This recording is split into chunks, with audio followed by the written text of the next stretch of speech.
the darkness turns to light. No, wait, you feel alive. You're floating in the air. There's lightness everywhere. Watch the stars turn, signals from another place. See the colors burst, lifting off to outer space. On a new path, waking up, it's not too late. There's no time to waste. We will elevate. Blowing up the blue skies, journey to a new dawn. We are traveling with our gravity, reaching new horizons. We just keep on rising. We are traveling with our gravity. Nothing brings us down. Nothing brings us down.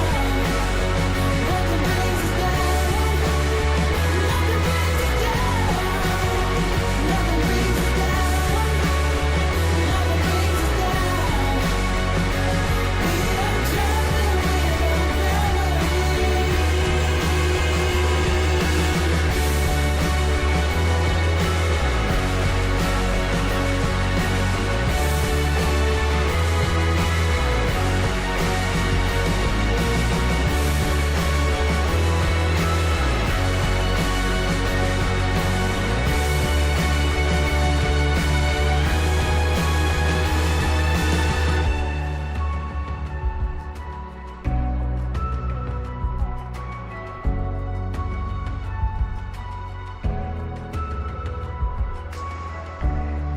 You're carried by the sun.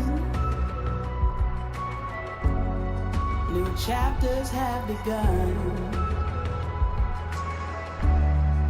Tomorrow never ends. You're rising up again.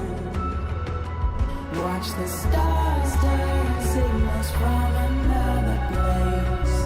See the colors burst, lifting off to outer space. On a new path, waking up, it's not too late. There's no time to waste. We will elevate. Blue skies turning to a new high. We are traveling with our gravity, reaching new horizons. We just keep on rising. We are traveling with our gravity. Nothing brings us down. Nothing brings us down. Nothing brings us down. Nothing brings us down. Nothing brings us down. Nothing brings us down. We are traveling with our gravity. Touch the sky, travel to the stars,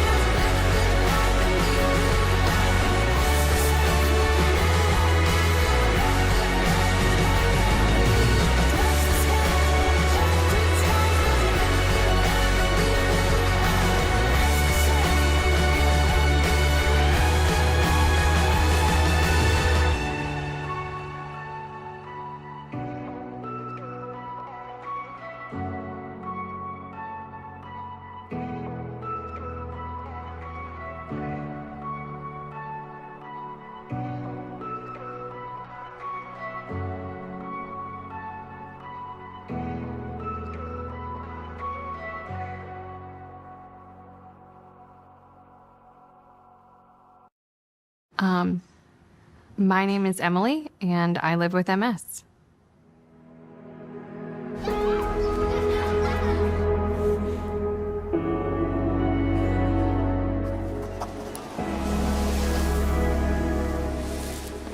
On a good day, I am walking fine. I can do just about everything I want to do. My dad's doing pretty well. He's still walking, he still works full time. With my new infusion, I am having more better days than bad days. My knees feel good. I can actually feel all 10 of my toes. I haven't had any symptoms or episodes in a long time. I think the rate at which we're finding discoveries in MS is pretty astounding. A generation or two ago, people had no treatment options to turn to. The medications have really changed the course.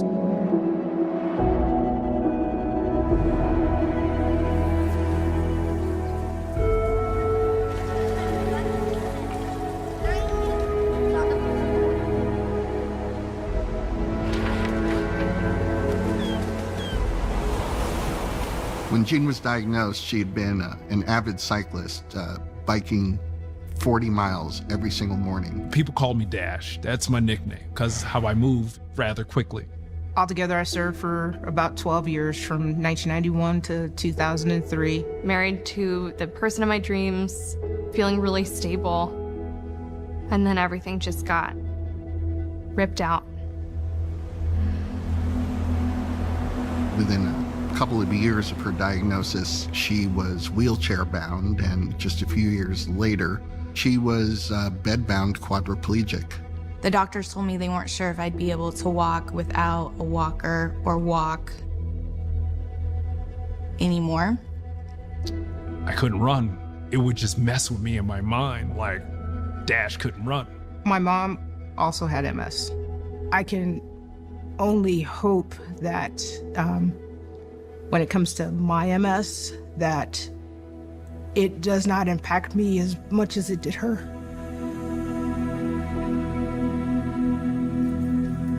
You cry because you mourn your former self. I'm thinking about my body holding up every day for the rest of my life. And that sucks. That really sucks.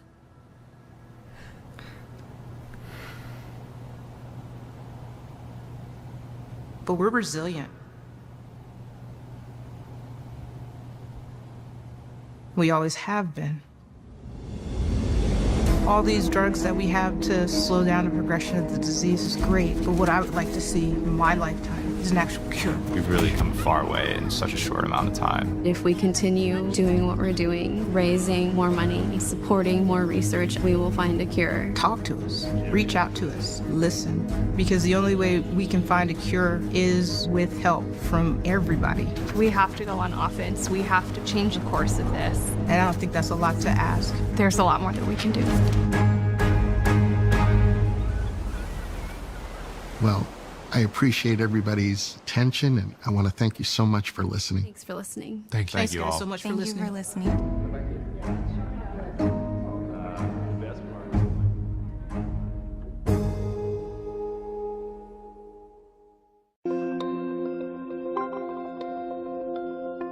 Multiple sclerosis is a disease that impacts the brain and spinal cord, which make up the central nervous system that controls everything we do, whether it's taking a physical step or solving a complex problem. The exact cause of MS is unknown, but we do know that something triggers the immune system to attack the brain and spinal cord. The resulting damage to myelin that insulates wire-like nerve fibers is a disruption of signals to and from the brain. This interruption of communication signals causes unpredictable symptoms such as numbness, tingling, mood changes, memory problems, pain, fatigue, blindness, or paralysis. Everyone's experience with MS is different, and these losses may be temporary or long-lasting. Most people initially have relapsing remitting MS, where they experience attacks of new symptoms followed by periods of time when those symptoms go away partially or completely. Others experience gradual and ongoing loss of function without distinct attacks, which is known as progressive MS. MS can be difficult to diagnose, but once a diagnosis is confirmed by a neurologist who is knowledgeable about MS, there are disease-modifying therapies for reducing attacks and slowing down the damage for those with relapsing MS. Growing evidence suggests that early and ongoing treatment with a disease-modifying therapy is an important defense against future attacks. There are also treatment strategies to address some MS symptoms. There is no therapy yet that can slow down or stop progressive MS. Worldwide research is accelerating the discovery of how to slow down or even stop progressive MS, how to repair nervous system damage and restore function, wellness strategies such as exercise and diet that can help people with MS to live their best lives, and the exact cause of MS so that it may be prevented for future generations. To learn more about multiple sclerosis, connect with others to drive research for a cure, and to address the challenges of everyone affected by MS, visit nationalmssociety.org or call 1-800-344-4867.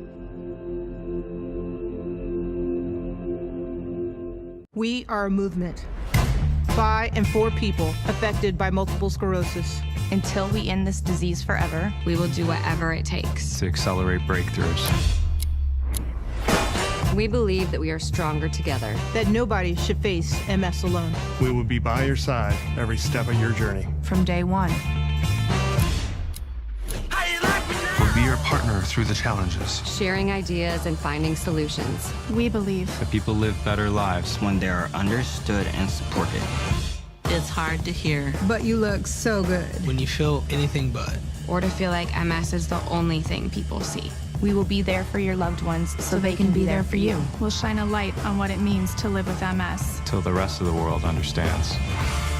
We believe that everyone deserves affordable medications. A doctor who knows MS. And a healthcare system that puts you first. You should never have to choose between paying your bills and getting the care you need. We will make sure your voice is heard loud and clear. We'll be your champion from the halls of Congress to City Hall. We believe that you should be able to plan for the next 10 years. Even the next 10 minutes. Without MS getting in the way. Complex problems take many solutions. Coming together in just the right way. We'll be there to help you piece it all together. We'll work every day so you can get what you want from life. Even while living with this disease.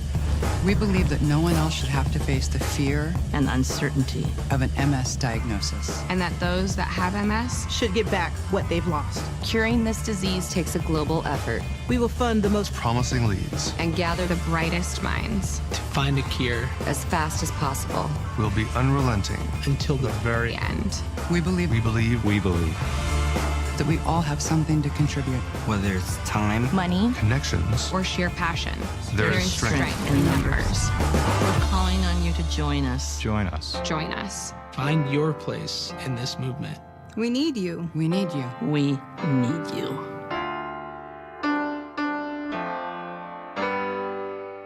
Together, we will create a world free of MS.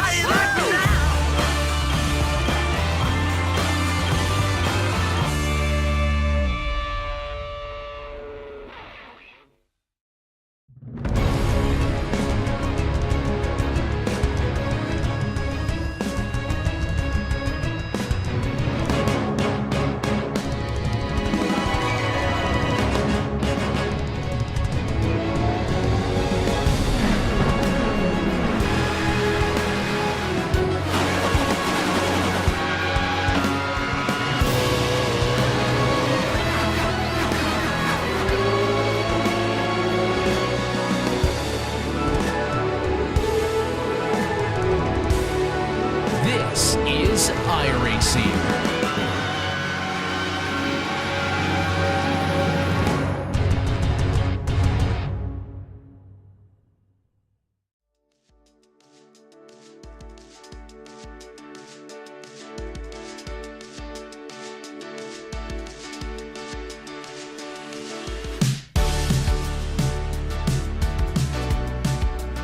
Well, on the racetrack, racers might be a selfish bunch, but when they rally around a good cause, they can do incredible things. And that's what we're aiming to do here today for the 4th annual MS charity race.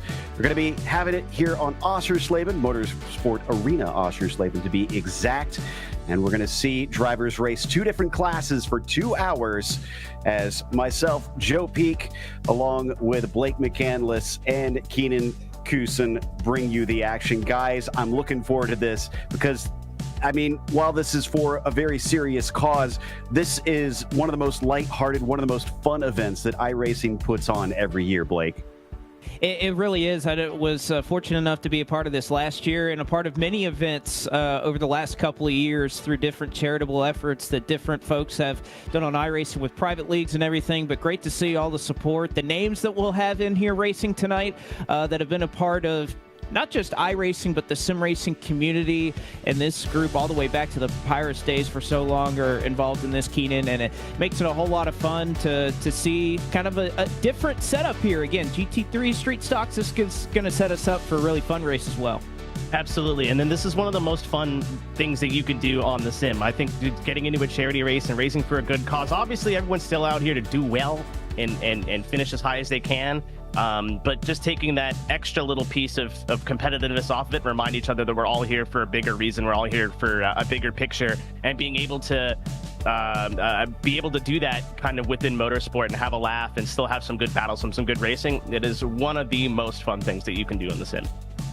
Yeah, this definitely helps remind us there is a bigger picture and there's always fun to be had, both in sim racing and in real racing. We'll see what kind of money we can help raise for such a fantastic cause tonight, but also see who can come away the quickest, sort of anyways. There's definitely going to be some interesting rules thrown in that will toss these drivers for a loop on this one as we check out what has been happening in the qualifying session, which is actually going on right now.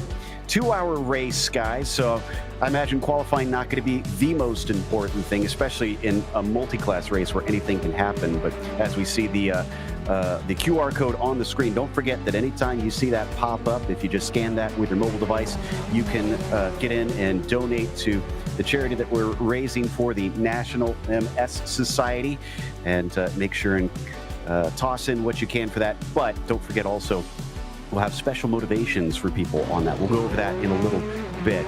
Michael Conti here, Blake, coming out onto the track. This is one of the drivers that I think, from what I've gathered, both behind the scenes and with the other teams, they're kind of eyeing them, thinking, all right, how far are they going to beat everybody?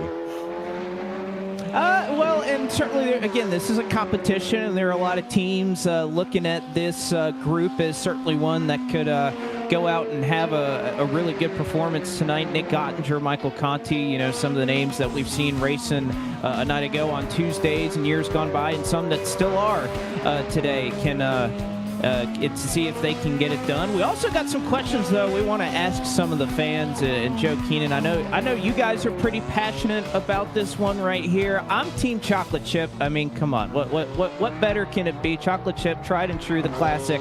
But we want to hear from every one of you guys. What's your answer? Chocolate chip or oatmeal raisin? I think it's pretty simple. It's chocolate chip all the way. Am I going to be the only oatmeal raisin guy? Am I going to be the I think you are. That's fine. There's always got to be one. Listen, it's got a good chew to it. You got some bounce with the raisins. Yes, chocolate chip is still good, but at least I can fool myself into this is healthy. And let's not forget, this isn't just a vote for which is better between these two. If you follow that link with the QR code, you get a chance to donate an extra little amount. It's $250, and you can nominate a driver of your choice, a team of your choice, to have to serve a drive-through penalty.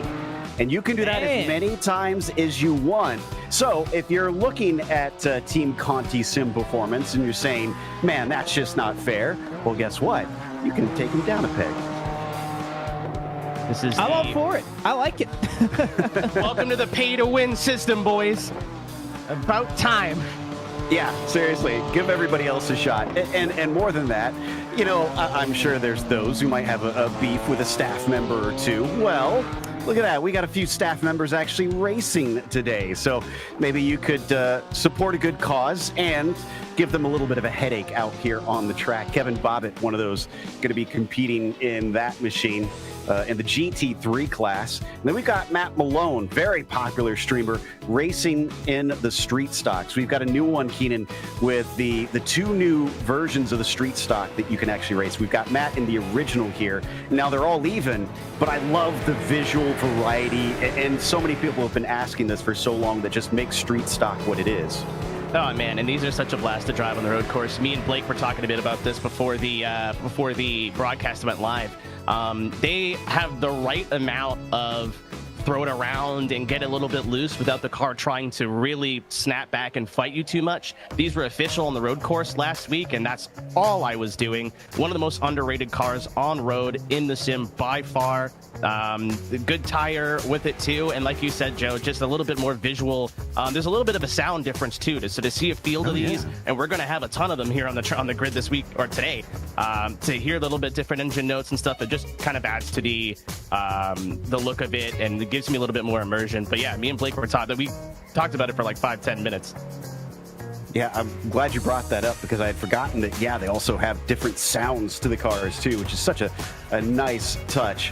But we've got Tony Latigue right here on track. That's actually Anthony Perella in the car. Now, Blake, talk to us a little bit about these cars, especially the street stock and kind of what's involved in them.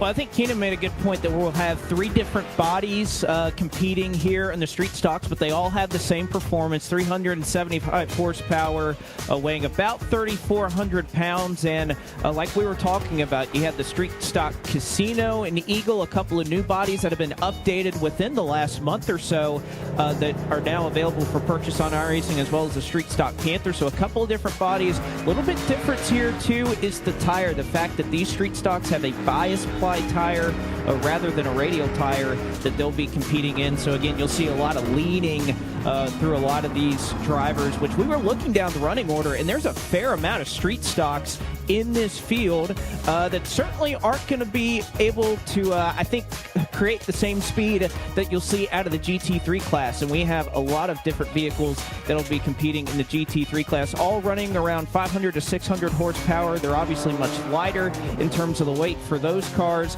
But we got the Chevrolet Corvette Z06 out here, the Ford Mustang GT3 that's been recently released on iRacing, the Porsche 911 GT3, BMW M4. We got the Mercedes, McLaren out here. So many different cars that'll be completing all under the banner of our GT3 class tonight. So again, we'll be able to see some differing speeds all throughout this field at this wonderful facility, Keenan.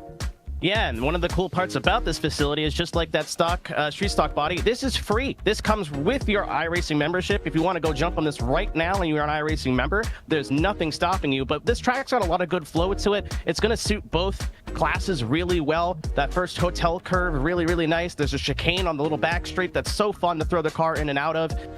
Some deep, heavy braking zones, but nothing too tight, super first geary type stuff. But the GT3s are going to struggle, especially in that second sector, to try to get around all these street stocks with the about 20 seconds or so in pace difference between the two and how full that street stock field is. So this is going to be one busy racetrack. Yeah, a lot of people have signed up for this race, and no wonder, both with the good combination and the excellent field that we have, both in all kinds of drivers of all stripes. Now, for this race itself, like I mentioned, 2 hours in length. There's our 2 classes, the GT3s and the street stocks. Now, the GT3 class is multi-make, but those are BOP'd, so you're going to see different strengths for those cars. They are still pretty close together, so it will be even amongst them. Unlimited fast repairs. This is a fun race. We don't need drivers to be out of this one. We want to see everybody try and get to the finish and see the checkered flag. And on top of that, while it is a team race, you can do it solo, and 2 hours is definitely a doable stint, so that's not going to be too hard.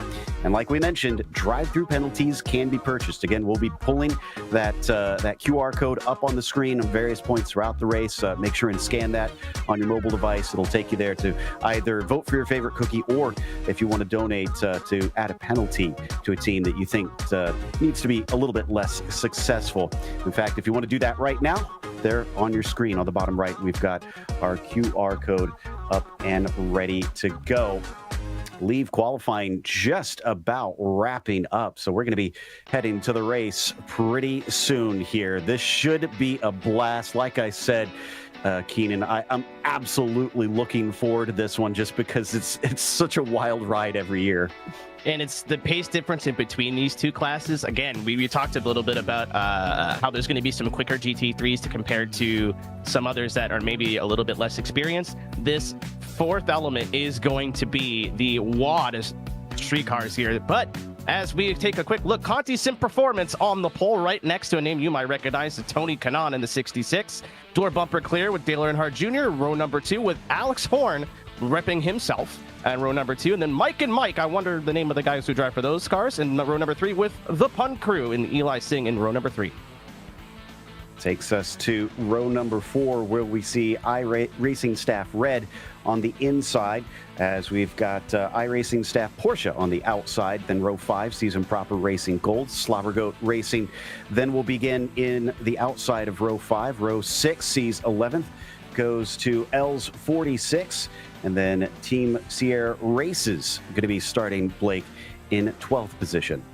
Well, again, plenty of these teams as that'll complete our GT3 starting grid. Again, a good mix of individual drivers and teams that are racing as we look at the street stock grid that is going to be quite a bit longer than what we saw in the GT3s. Octavio Rondoletto, great 87 driver. He's made his way out to the street stocks, and he'll be the fastest time that we see in the number 48, with Paxosini MS Society starting along in second. Scuderia Chicken House. Again, gotta love some of the creativity with some of these team names. Skidmark Racing will take the outside of row 2 with Formidable Racing Development, and Matt. Gee, I wonder who might be behind the wheel at number 32. It's going to see Old Turtles Motorsport 73. It wasn't Matt Malone, though. 7th. No, surprisingly, it was not. Yeah. Improper Racing Black with Nicola Mazza starting there in the 20th position. 21st goes to Team Matt Malone. That's Matt Malone. Team Matthew Bear is going to be starting in 22nd. Then 23rd goes to 4D Racewear. And 24th, Keenan, will be Team Derek Dierkes. Then for iRacing Today Motorsports 161, you have Chad Dalton behind the wheel. Tony Le Tigre is going to be driven by Anthony Pirellia. Snowman Racing and Kenny McGrath are going to be in 27th position. Drexel Dragons Racing, represented by Jason Willett. And then Chi Kuba for Dogbox Racing in the number 42 on the inside of row 9. On the outside of row 9, you got Midwest Motorsports Customs Racing very own Greg McConey. Then we move on to row 10, the number 27. Ambient Impressions will be flanked by Goodwood Racing. Datalorian 44, that's an awesome name there in 21st. 22nd goes to Team Jordan Booth, with 23rd being Team Jeff Rosenberger. And then 24th will be Trading Paints. Yes, that is Lavender and Friends that is out there. Misfit Motorsports starting 25th.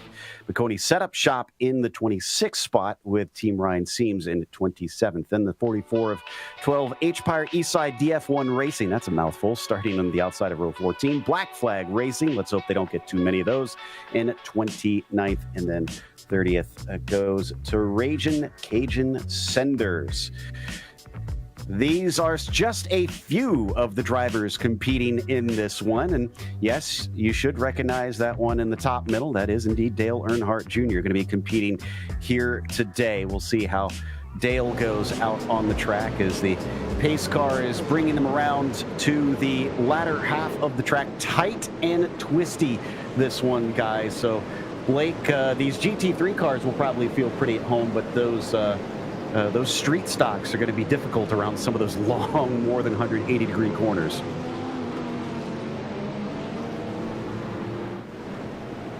So as we watch down the back stretch here, this is the stadium straight, so just about done with this lap. Then they'll have just a set of S's and a couple right-handers to bring them to the start of this 2-hour event. Team Conti Sim Performance, no shock that they have put this on the pole, and it's going to be Nick Ottinger who starts off that car. Sounds like Blake has caught up with Michael Conti now. Well, you know, we're hearing some developments here, Michael, that your team will be doing a drive-through penalty on lap 1. So you start on pole, and you're going. Well, guess what? It's gonna be a little harder from here. Well, you know, we figured that would happen, and you know, Team Conti Sim Performance is ready and prepared to fight back with our wallet tonight. So whoever did that, once we find out, it's coming right back at you. Okay, good. A little bit of chat back and forth as we will throw the green flag and get this Race for More 2.4 underway. All right, Ottinger brings it down into the first corner. He's going to lead ahead of TJ Majors as Tony Kanaan sweeps around the outside down into Hotel, actually makes contact, and unfortunately the Corvette of Majors goes spinning off, so door bumper clear was not clear in the end, Keenan. Yeah, I wonder if TJ has some comments about that guy who designed the first corner here. But there goes the street stocks again. They're just going to be equally as much of a fight here and way bigger of a field as Scuderia Chicken House taking a look on the inside for second place. And they're two totally different races here. We're going to see a lot of these cars overlap, Joe, when those GT3s get to the back of this field, and it is a big one. They're going to have to try and pick their way through a lot of cars. It is a huge field of street stocks. But for now, they can each kind of focus on themselves as they come around through 7 and 8 and up into the chicane, still being led by Octavio Rondoletto up at the front. As we heard, a popular driver over in the 87 Cup cars, very similar to these street stocks.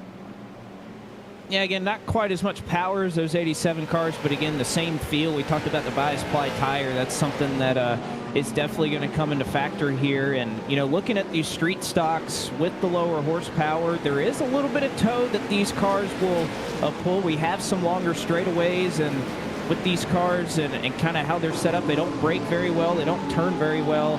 As you can see right there, the drive-through penalty being served on the opening lap for our GT3 leaders, but no longer, as Team Conti will have to pit, and Nick Ottinger's got his work cut out for him to try to catch back up. He's already behind the spinner that we saw in TJ Majors on that first lap and first turn, so you can already see that that's a decent little penalty that they have already. Well, Majors actually has a real penalty now. Door bumper clear was black flags. I'm going to assume that was for a donation.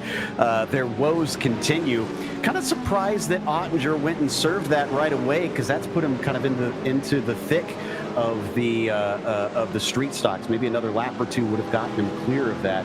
There is door bumper clear, who thankfully have gotten rid of those street stocks after they were kind of sent into the thick of them with their spin. Yeah, it's a good call from you, Joe. I wonder why he pit so early, maybe just to get it out of the way, with maybe not wanting to push at all, trying to get that penalty. But Team Tony Kanaan, you wonder who it came from. Big TK has his one responsibles. I think that might be them coming into the pits right now. Looks like that is the case. So. Everybody's mad at everybody immediately. Good job, guys. Yeah, excellent. Well, see, the problem here is that if everybody gets a penalty, then kind of nobody gets a penalty. Oh, true. So then we need some more donations at that point. I was going to say, maybe that's their theory, is that, you know, we're going to even this out so it's back to a normal race or something, and it all winds up good in the end, because there's a ton that would be donated from that. As we check back in with the car of Christopher Daniel chasing on Octavio Rondoletto. They've still got the 25 of Micah Barnett. That's Scuderia Chicken House. Oh, as we got a spin off the back, the 17 of Improper Racing Black finds themselves facing the wrong way. Yeah, I don't think that was all the proper line, unfortunately, but the 26 here, you see going a little bit wide. They've been sliding that left rear tire. Blake talked about it a little bit earlier in the broadcast. They just have the bias ply tire, so you can kind of lean on them a little bit, but at the end of the day, it's still a race car, it's still a race tire. If you push those rear tires a little bit too much, you see you're just struggling to get into these corners. They don't benefit as much from other cars as well, with a little bit more rear brake bias. So once you start sliding around the rear end a bit too much, you get a couple corners of it to go, okay, man, time to relax. And now you're kind of seeing the penalty of it paying. I think those rear tires just a little bit overheated on that 26 machine. Oh, and he's going to get a tap from Barnett, but they stay pointed forward down into 7 and 8. We'll carry on towards chicane as we check back in with our GT3 runners. I think this is Brendan Lichtenberg, who's trying to see what he can do on Steve Myers. Slobber Goat Racing. I have no idea what the... That is something we're going to have to ask them about. Yes, please. What is it? I need to know the story. Especially because I mean, Steve, very recognizable member of the staff. Why isn't it Team iRacing Staff Blue? Was that taken? Maybe, I don't know. Again, these are the questions that we need answered. As you can see, Steve Myers out there starting the race for Slobber Goat Racing. Missed an opportunity to slobber goat iRacing. Oh, and now he's going to go off track into the wall. In a precarious spot on the straightaways. You see him. Oh man, he's not happy right there. That might require a tow, and indeed it does. So free repair perhaps that he'll need. So that was facilitated by Dusty Russell. And, we have drivers, I said, of all different experience here, Blake, trying to dip their toes into multi-class racing. Dusty did one of the number one no-nos. He moved to try and let the car by instead of holding his line. So let's see if we can pull that up in a little bit here. Checking out in the meantime the 47. Here we go. Now we've got a better look at it outside of the car. And just like we said, when you're one of the slower classes, hold your line. And the closing speeds in these cars, you can see just trying to be the nice guy, move out of the way. Yeah, and it's not intentional. It's not I'm trying to take out Steve Myers because that's the guy who can probably turn off your iRacing account at any point that he wants. But it's just something you have to learn with a lot of multi-class racing. If you've done any of the other special events on the sim, you'll figure that out, especially with the huge closing speeds of this class. It's just unfortunate. Just trying to be nice, and unfortunately for Steve Myers, that's I'm sure he will not be the only GT3 in the wall through the best efforts of a street stock this evening, as I think Matt Malone will be joining the boys in the pit lane, the jail. He's going to have to take a drive-through penalty. Now, I'm not trying to start fights, but a little birdie has told me that Richie Hearn's team has been concerned about beating them. So I wonder if that was them donating, Blake. Yeah, we'll see. As Matt Malone here, looks like we were talking through a long list of drivers who have been penalized, and it looks like, unfortunately, you're joining them already. But so far, you having fun? Oh, this is an absolute blast. Great car track combo. Amazing. I'm having a blast. Except for this black flag on my screen. Yeah, let's talk about that black flag. Like I said, I've heard at least one name associated. Do you have any suspects you think that may have given that donation for you? Somebody in the chat said that they did it, but you can never believe Twitch chat. They're always up to something. But I have no idea. Tony Kanaan, who knows? But he's not even in the same class. Yeah, he's running first, isn't he? Right now. Well, I mean, maybe he's got some leftover beef from the Porsche Superstars that you don't know about. He probably does. He holds on to a grudge. I'll serve it. Look, I got 4 laps to serve it. I'm going all 4 laps before I come in. That way, nobody can double up on me. All right. I'm in a good battle, too. Even strategy in serving black flags. I love it. A multi-talented man. He can talk to his chat. He can drive. He can talk to us. I can't even chew bubblegum and walk. Yeah, I was kind of trying to wait for a straightaway because, again, even in these street stocks, the other unique thing is you have to shift the gears with the clutch pedal. There is, as my grandfather, Herb McCandless, would say, there's no magic. You have to push the clutch down and shift the gears. As we could see another team, that was I5G Racing, that also will be serving a penalty, or a drive-through donation penalty. And by the way, that donation tracker that was, I don't know, it was about $6,500 when we had our production meeting about an hour and a half ago, has more than doubled since then, and it's gone up a fair amount since we even started this race in this stream. So that is, again, that's the best news. We keep talking about all these donation and drive-through penalties. That's the end result of it, is the fact that that donation tracker in the bottom right-hand corner continues to go up. So great work, everybody. Yeah, although you could also maybe think about doing it to Horn, in the 38, another staff member, but just throwing that out there. I got to look out for my fellow video guys, Alex with the magic and After Effects. So I don't know if I want him to fall behind. He's only got 4 seconds over, looks like Seth Whitaker right now. But the best news is that if he does get a drive-through, he can make the most cinematic piece of art of him driving through. He can convince everybody. Yes. Yes. I like it. That's a good theory. Is this Malone we're on board with? No, this is Micah Barnett, actually, in the 25, Subaru Chicken House. So this was one of our teams that was up front, now promoted up into second in this street stock category. Still trying to catch up to Christopher Daniel, who is, actually they're sitting in third still, so they have not gained a position, but they're chasing on Pax Oshani MS Society just in front of them down into that first corner. How are these things on the curbs, though, Keenan? Because we got some of those tall sausage curbs around here. Are they pretty compliant?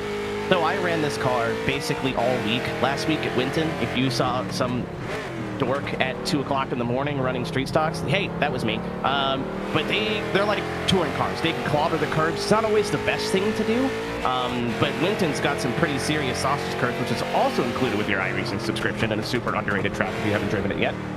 Yeah, you can. It doesn't really affect it all that much, which is why, again, I really, really enjoy this car on the road course, as Scuderia Chicken House ended up getting that second position away from Pax Oshani MS Society. And I think they just used up their tires just a little bit too much, but you see them right there, just clobber the curbs in the... You're never going to guess what that chicane's called, fellas. You'll never guess. German track, it's called the chicane. That's it. Yeah. No clever, just that's the most German thing. The corner is called corner. Thank you, Germany. Very cool. Now, Team Mike and Mike is another set of iRacing staff members, and they've now been given a drive. Why? They're staff members. Donated. Yeah. Lord, it's going through enough. They're tired of being told #soon, so the people have taken out their frustrations. You should understand, of all people. I am a dirt road guy. You cannot be more right. If you tried, actually. Touché. Where is Wheatland? I have questions. We have seen that they're working on it, but let's see if they serve it this time around. So they're coming up to that entry, and yep, they're not gonna play Matt Malone's games. They're gonna serve it right away on this one, and then they'll try and emerge. Still, our leaders is Team Alexander Horn with GT3s and Team Octavio Rondoletto leading in the street stocks. And I gotta say, listening to these Mustangs and GT3s go by, again, a lot of these staff members that are in this race responsible for the lot of work that goes into these cars, but man, some of the audio, the engine sounds on these cars, man, they are just fantastic to just sit and listen. Done a really good job. But the engine doesn't sound this great when you're going down pit road, Not at full speed yet.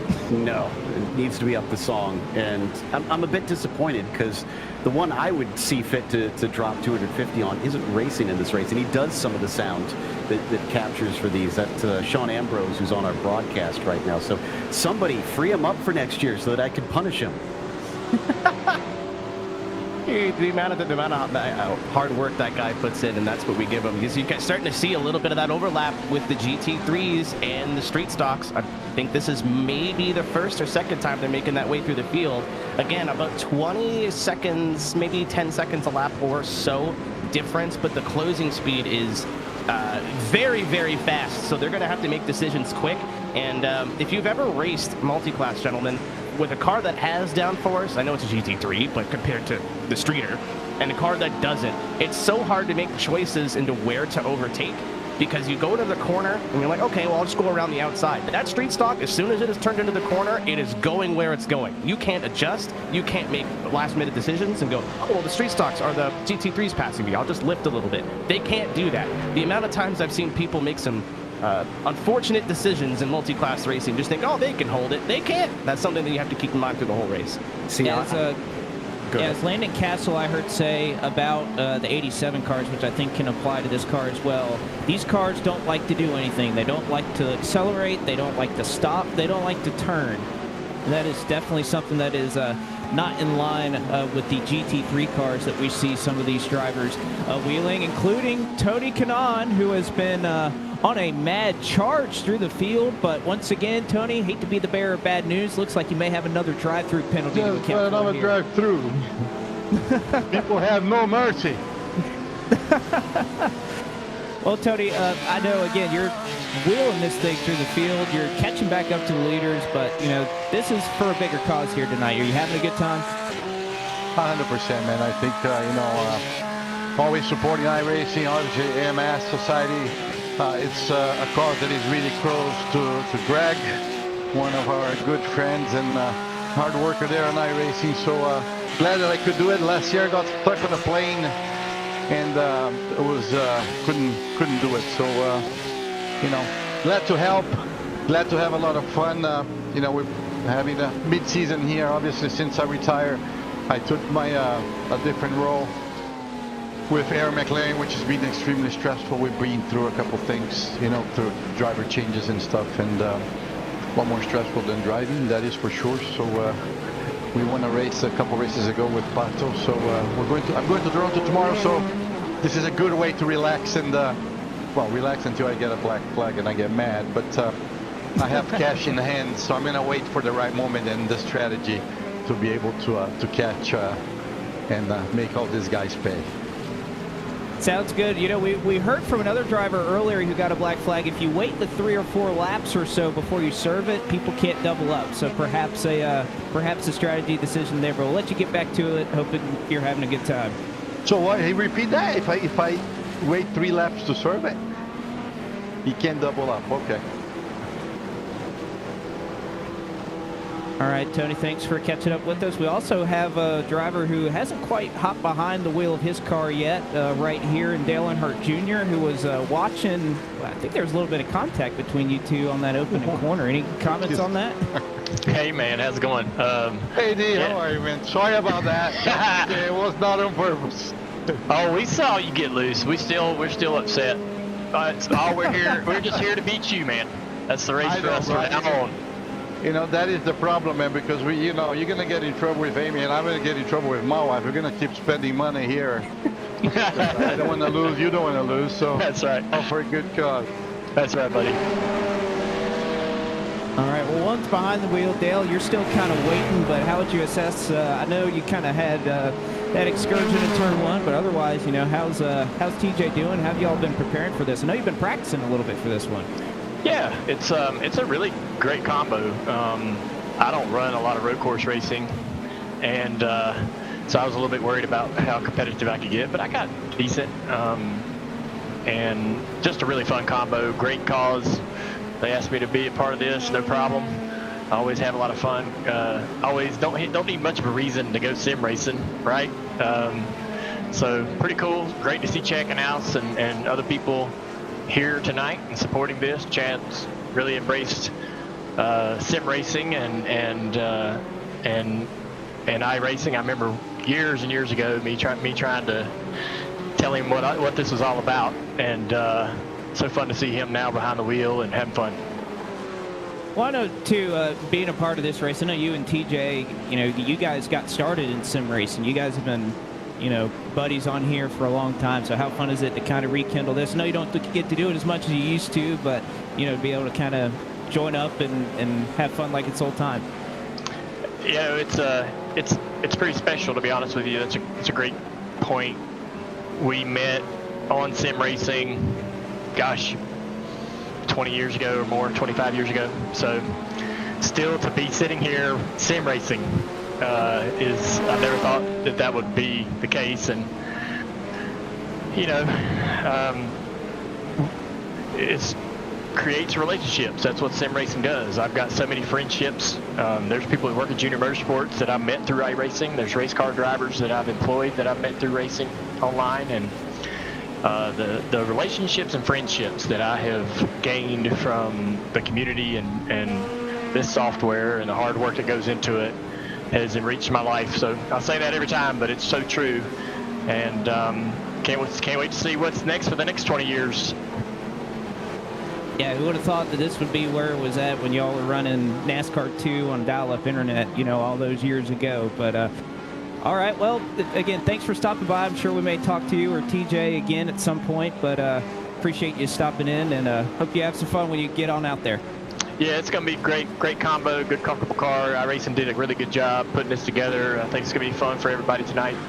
Hopefully I can keep it on the blacktop and not ruin anybody else's race, and it'll be a good fun time.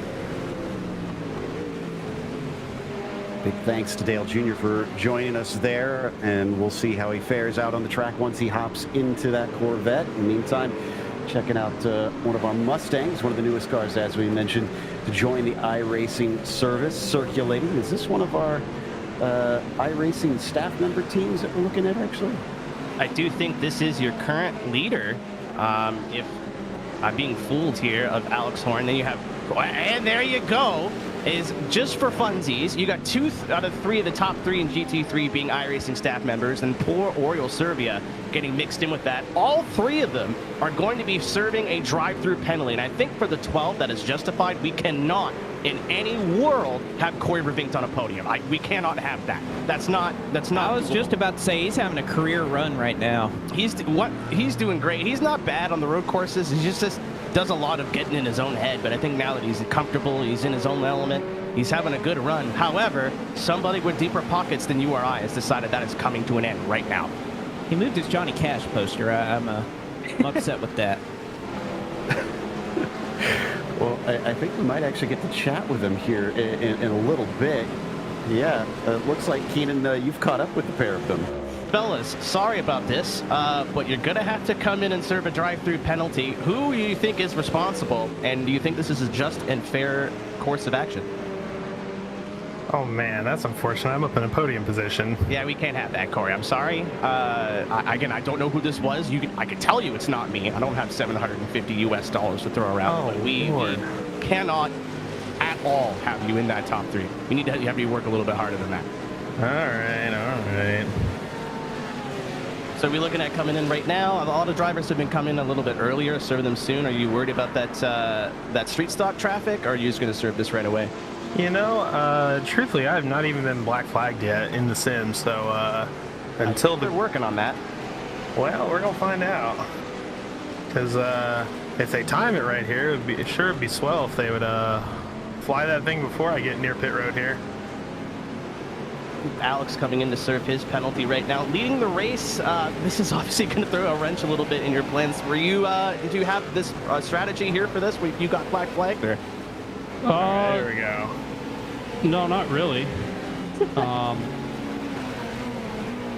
I have no idea what I'm doing here. I'm just having fun with it. I figured one was coming, though, for sure, at some point. But we'll see how it goes. I don't know where I'm going to shake up after I get out of here. But we'll see. So coming out, I think you're still, on my screen, still in the lead. You definitely didn't lose that much time. It seems a lot of people in GT3 are either penalizing each other or having issues. So not the end of the race. Yeah, I think you held on to the lead there. So that was a minor inconvenience. Yeah, Oriole was 9 seconds behind me about when I got that penalty. So I don't know how he's still about the same distance. Yeah, all 3 of you got, all 3 of you, the whole top. Oh, we all got one. Okay, so we kept the same.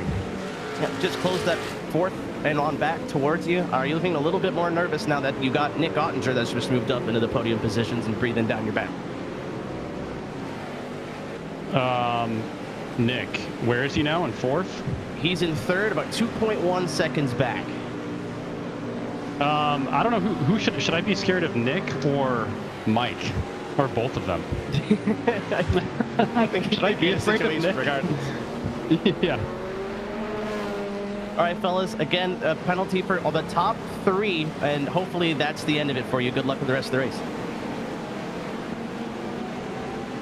So a couple of our iRacing staff members being sent back. Oh, Team Octavio Rondoletto has had it too nice for too long. They now have a penalty, meaning Suderia Chicken House, since they made that overtake for 2nd, are going to get promoted up to the top spot. There you see the 48 swinging around out of, interesting, what's called Hasseröder, which literally translates to hateful. That might be one of my favorite corner names in all of racing. That's the most German name for a corner I've ever heard. Yeah. I take it back. That's... He's going to bring it down to chicane that Keenan so loves into here. Definitely a swift little part. Doesn't really slow down the cars all that much, and it takes you into, weirdly enough, McDonald's, which brings you onto the stadium straight.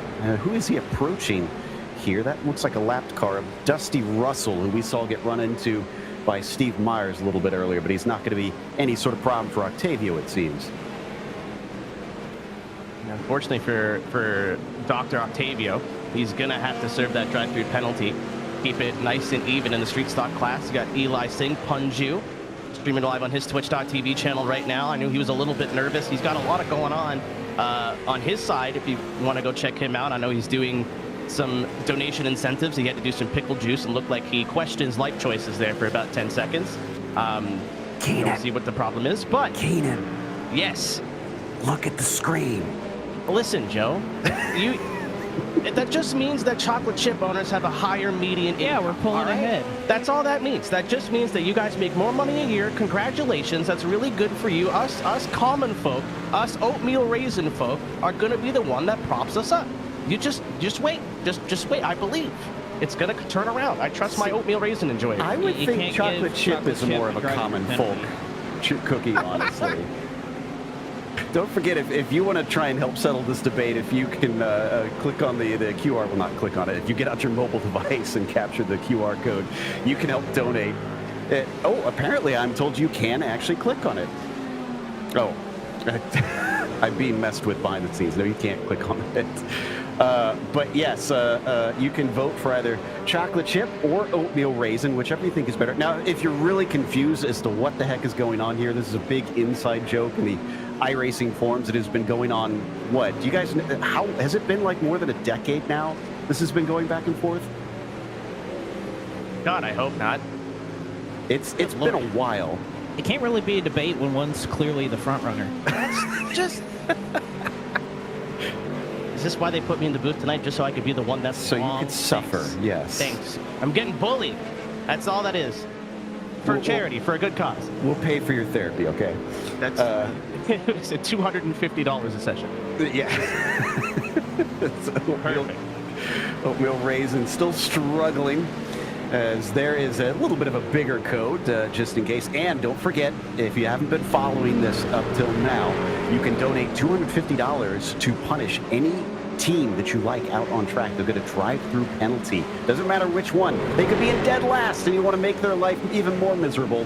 I don't think you should do that, though. I think you should punish some of the front runners to keep this one even up there and make sure that we have a race all the way to the finish, because we still have, Blake, 90 minutes to go. We haven't even cracked into the first quarter. No, we haven't. I think you bring up a good point. There's still a long ways to go as we see the full rundown here as far as where your favorite GT3 drivers are running. You can see some of those front runners like Vervink that did get that penalty a little bit earlier. As we're finally starting to get into the point where there's a couple of cars that have gone a lap down. And pretty much at this point, they're street stocks, they're GT3 cars that are pretty much scattered everywhere. But yes, again, best part of the night is that donation tracker. Talked about it probably, 5-10 minutes ago. Is continuing to still go up. Went up a couple $100 just there as it updated. So again, that is the best part of the night. And again, that QR code in the right bottom right-hand corner of your screen that tells you all the information you need to know about the MS Society, all the great work that they do, and how you can contribute and help, not just to this race, but to everything else that they're a part of as well, which is certainly worth checking out. It doesn't look like it's completely impossible if you do get one of those penalties, because this 23 Corvette is back up to 6. Now they're about 24 seconds off the leader. Team Alexander Horn up there right now in the new Mustang. So he's got a ways to go, but anything can happen. We've seen it is quite chaotic trying to go past the street stocks for the GT3s. And not everybody has the experience and the chops to deal with this multi-class. Yeah, and they're having their own race too, as you see somebody spun out there on the inside wall. Unfortunate. But they're all having their own race too. If you're coming out of the GT3 and maybe you're catching somebody or trying to get away from them, unfortunately, it's not up to the street stocks to stop and move over. There's no blue flags in the iRacing service. You kind of just have to make the move safely. And at least in what my experience, it's usually down to the faster car to be able to make that move safely. And I keep hammering home about this, but it's a really big deal. If you're doing something on the official side, like IMSA, the closing rates aren't super crazy depending on who's driving and what's going on. But because the street stocks are so down, you'll see their relative like, oh, I've got a second and a half, and then you're on their bumper by the next corner. So you almost have to be planning these out a corner, maybe 2 corners ahead, especially if they're bumper to bumper in racing. As you see right there, having to make a move, and you're racing your own race while using the lap traffic that we're still too wide. Yeah, that was Steve Myers in the Slobber Goat car that they went by. He's a lap down, so he's not fighting them for position. But Majors catching up to Oriol Serva in the Improper Racing Gold is fighting for position. And he caught up quite quickly through that traffic. So well done by Majors to get through there much quicker.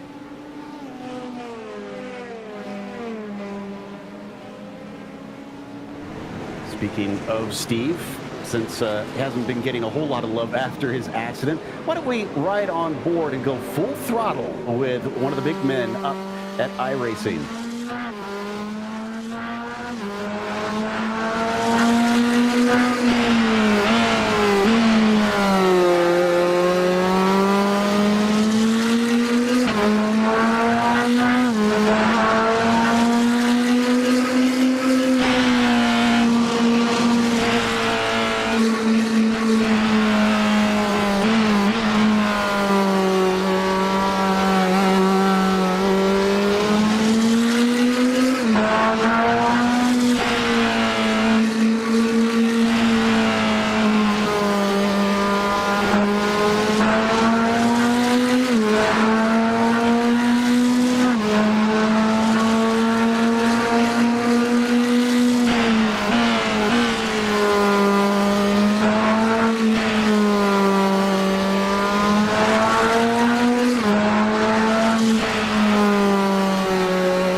You saw the hesitation that caused off of the final corner. Had to lift twice, just unsure what that street stock was going to do. But sounds like we might have another guest coming our way here shortly. This one's a bit of a big name, Blake. Yeah, we'll join alongside here. Good to see you back out here once again for this event. Chad Canals is in the house, and right now, watching Steve Myers go to work right now in the Corvette. So, but I want to ask you a question earlier. I saw, as Myers has a little bit of a moment there through the grass.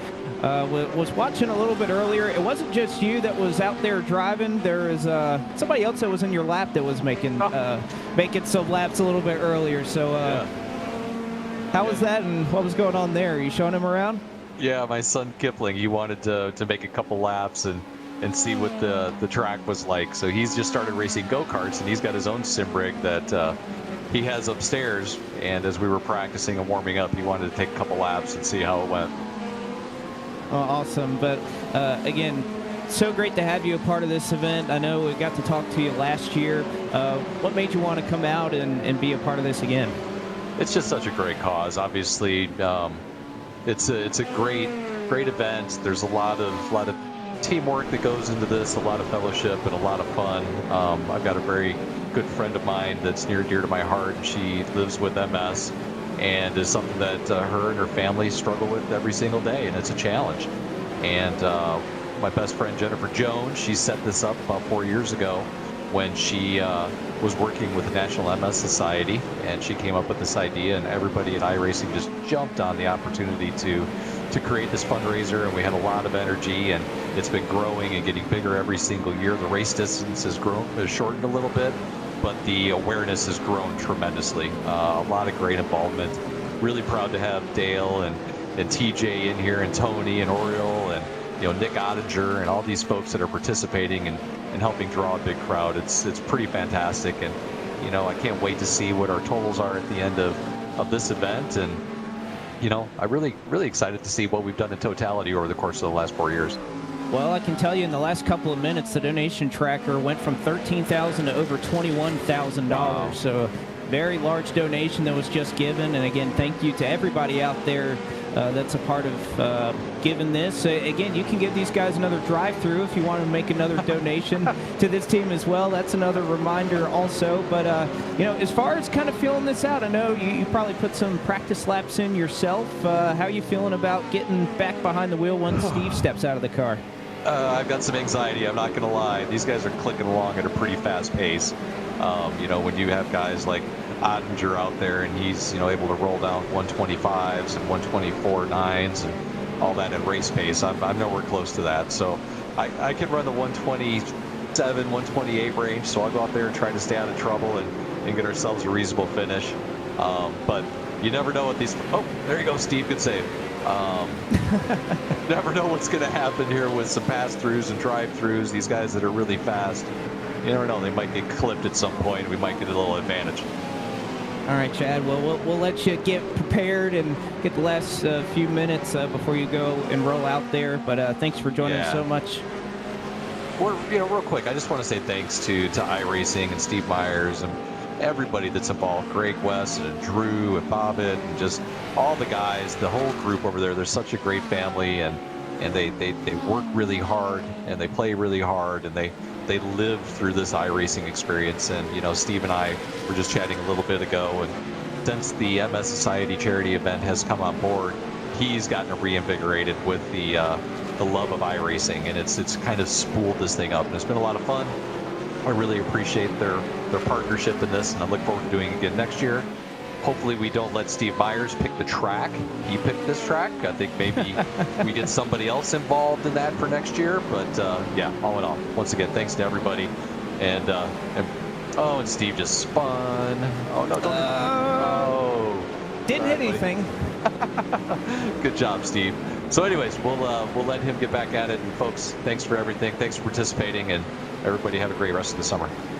All right, a spin, but a big smile on the face of Steve Myers, as well as Chad Canals, the Vice President of Competition at Hendrick Motorsports, and recently inducted into the NASCAR Hall of Fame earlier this January. Again, guys, so many big names that are coming out, and not just a part of the sim racing community in general. You'll see many of these names on iRacing whenever you log in, but great to see them come out specifically for this night and this cause, although we have several more penalties that have been handed out since we were talking to Chad Canals. You can see Nick Ottinger for Team Conti is one of them that has been given the black flag. Yeah, so they're serving that right now in that 258, and it's a pretty slow pit lane here, only 37 miles per hour, and they were first and second in GT3, Keenan. Yeah, I have a feeling I know who did that. I'm not going to say who it was, but I'll just say that Eli has been promoted in the Pun Crew vehicle up to the lead, and I knew he had some money that he was ready to throw around. Team Matt as well, going to be heading to the pit lane, 4th place overall in the street stock class. That's got to be personal. I don't know if that's retaliation for something or just a general disagreement, but I think that is probably why that donation tracker number has been steadily going up. It's fortunately, there's some beef to settle with the unlimited crucible of currency. Wait. So there's a team themed around puns. I have to cheer for these guys. It's a must. It's in my bones. So we'll see if Eli Singh gets away without getting a penalty now that I've said that. Oh, and Team Alexander Horn given a black flag. So Alex now going to be sent in, the latest victim of those with a grudge to bear against the iRacing staff now. Yeah, I mean, you have an opportunity to take one out on staff. You got to take it. You miss 100% of the shots, you don't take it. Something I think Wayne Gretzky said maybe at one point in his life or another. I don't know. You know, one thing we need to do next year is we need to make sure that Nim Cross is in this race. Absolutely that. Yes. He will be serving drive-through penalties the entire race. Let me tell you. Somebody didn't agree with the call when they were protested, probably, and they want to let him have it. Oh man, that'd be iRacing's gift to the National MS Society. The amount of money that would come in from that one. And we heard that I wasn't aware that Steve Myers picked this track. If I can have a suggestion from our conversation earlier, I say stick 40 cars around Tsukuba and let's go. Oh, that sounds like a horrible idea. Let's do it. Yes. If it's a good idea, it's not worth it. That's the kind of the. See this. All right, go ahead.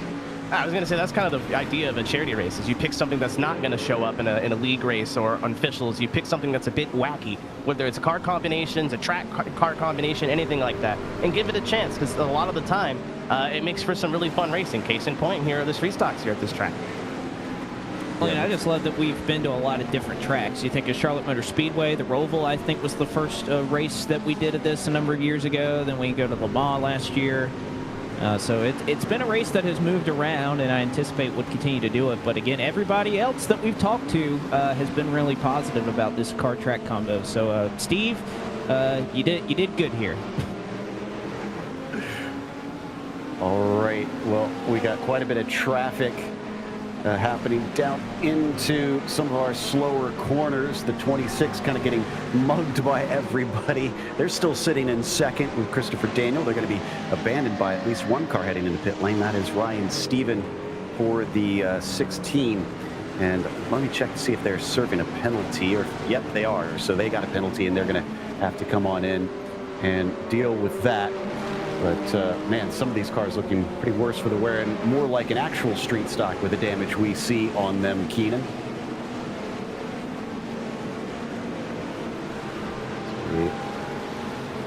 As we watch coming down into Hasseröder once again.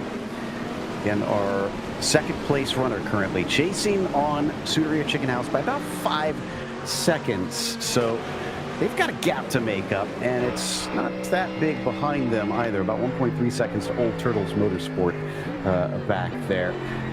Keenan, sounds like you've caught up with a good friend as well. I sure did. I got Michael Hinkle here with me, iRacing staff member out there trying to keep all four wheels on the racetrack. Michael, what do you do for iRacing? I work in the QA department, and I get to do stuff like this on a regular basis just for fun. And obviously having a little bit of issues there, but keeping it going. You've got a little bit of real racecraft under your belt, racing some Formula Vs. How does the Formula V in real life compare to what we've got on the sim? It's the one they scanned for iRacing is actually my personal Formula V I race, and I was heavily involved in the process of getting it ready for the sim. And we translated my real life data from some tracks that I've been at to the sim and correlated those as close as we could get it. So honestly, I have to say, and I'm not making this up, it's just about as realistic as it could possibly be. I think the guys did a great job on it. I love driving it. Some of the closest racing you can do in all of iRacing. As for the race here, obviously you've had some issues and some drive-throughs. We're racing around P7. A lot of race left. How are you finding the Mustang here around Oschersleben Motorsports Ring? Whatever. It's the longest name for a track in the world. I'm sorry. It's fun. It's a tight course for this car, but mixed in with the street stocks, I'm having a great time. And it's just all about raising money. And, you know, we got up to second place, and I won't say that's because of Black Flags, but we were having a good time, good run, and I did spin it, and I hit a street stock. I'm very sorry about that. But as long as we can raise a few bucks, if anybody wants to give us a Black Flag, I'm welcome to it. Give me another one. We'll take it. I don't know if you guys are paying attention while you're racing, but I'm happy to report we raised a little bit more than a few bucks with $21,934 on the ticker so far, and lots of time left if you do want to send Team Mike and Mike through the pit lane once again, maybe for a cold beverage or an ice cream bar of some sort. I'd love it. I'd really appreciate it, guys. Give me another Black Flag. Then I can have good excuses of why I finished where I did. And thank you, Michael. Again, it's really cool to be able to talk to these guys in the middle of the race, something that's not really common with a regular broadcast, and see how their race is going. And we won't talk about how he blew the one corner while he was driving, unfortunately, because it is hard to drive and speak, especially if you're going off of something you're so passionate about, which would be, and it was his car. It's not something I didn't know. That's super cool. Yeah, still learning things out here. Team Alexander Horn, another one. I think in addition to what we saw just a few minutes ago. Who did he hurt? So this is personal. Whose feelings did he hurt? I'm not sure. So, well, he's going to have to come in hopefully within a few laps. That's one thing that we do have to talk about here. And I'm guessing maybe they do have race control watching just in case. But if you go past those 4 laps, you get disqualified. They have infinite cars, but you can't come back from that one. So you can't push it too far, and you got to make sure to remember how many laps exactly you have left.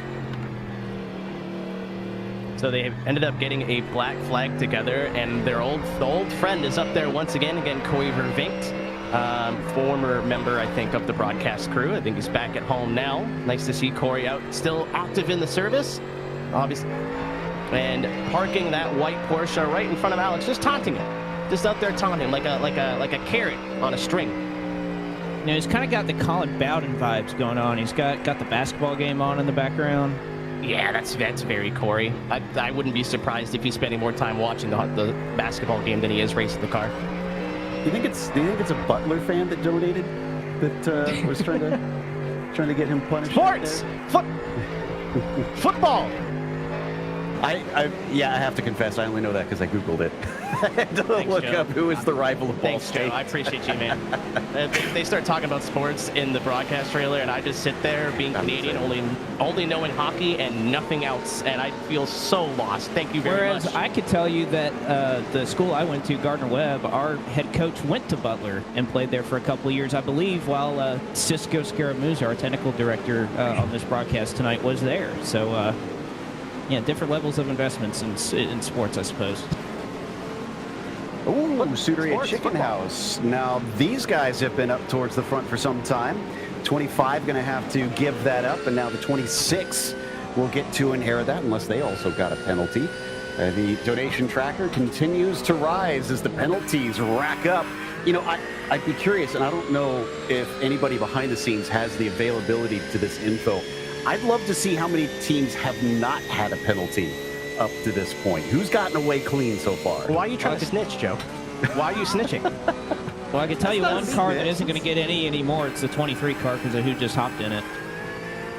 I mean, this is your one opportunity, right? Like that will be something if you ever shake Dale Earnhardt's hand now, Dale Jr.'s hand, and be like, hey, nice to meet you. I raced against you in the charity race. Be like, oh yeah, you, that guy.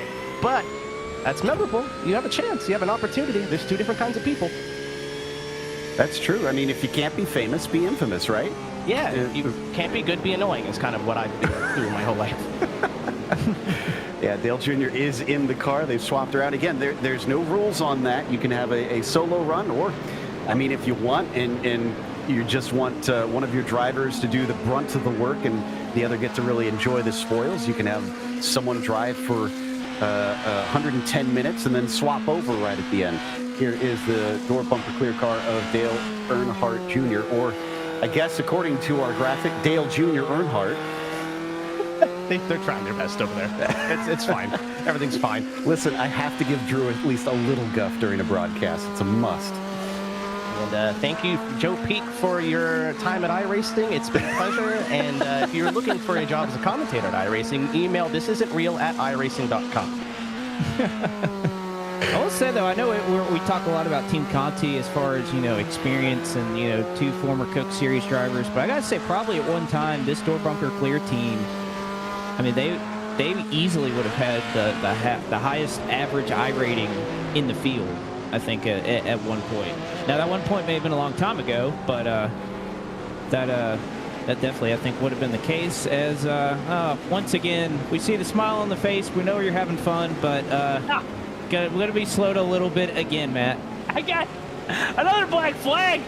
Wow, it's Generation X-Wing. I found out the culprit. He's in the chat. His username is Generation X-Wing. He's like, should I wait till he gets back into the top 10 before I throw another one? And here I am in 8th place, and there it goes. He's throwing salt in the wound there. He's waiting until you feel like you have some hope.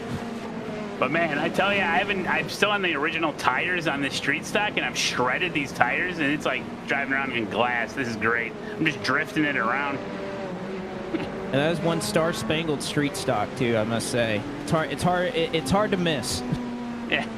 Well, what's great about this, I tell everybody, every time you see somebody get black flag, that's another huge donation to a great cause. And somebody said we're already over like 22,000 already, and it hasn't even been an hour. This is incredible. I'd say I would give you another pass-through penalty, another donation, just because of the mustache you got going on. Hey, no. Well, it's been a lot of fun. All I see are Corvettes and Mustangs, too, which is great. The Corvettes look amazing. It's nice to get a good look at them. The Mustangs sound amazing. Oh, man, what a drift. You'll have to show off as well. Dale. There's Dale. We almost blocked him. All right, man. We'll let you get back after it. You didn't serve your penalty, though, so you're going to have to... No, yeah. Listen, I read the sporting code. You get like 4 laps to serve it, so I like to extend it out, See? Everybody out there, do your due diligence as an iRacing member. Read the sporting code. That's right. As nearly everybody on staff agrees with me. I've heard of some calls in places for making it a requirement before you get to race. You have to read through it. But I have a feeling that'll go like most here's the legalese. Yeah. Click. I've read this, and off you go. It's like the preamble to the Constitution in middle school. You know, you got to memorize it. Oh, there you go. Oh boy. For some people, it's like that thing from Arthur. It's like, this would mean something if I knew how to read.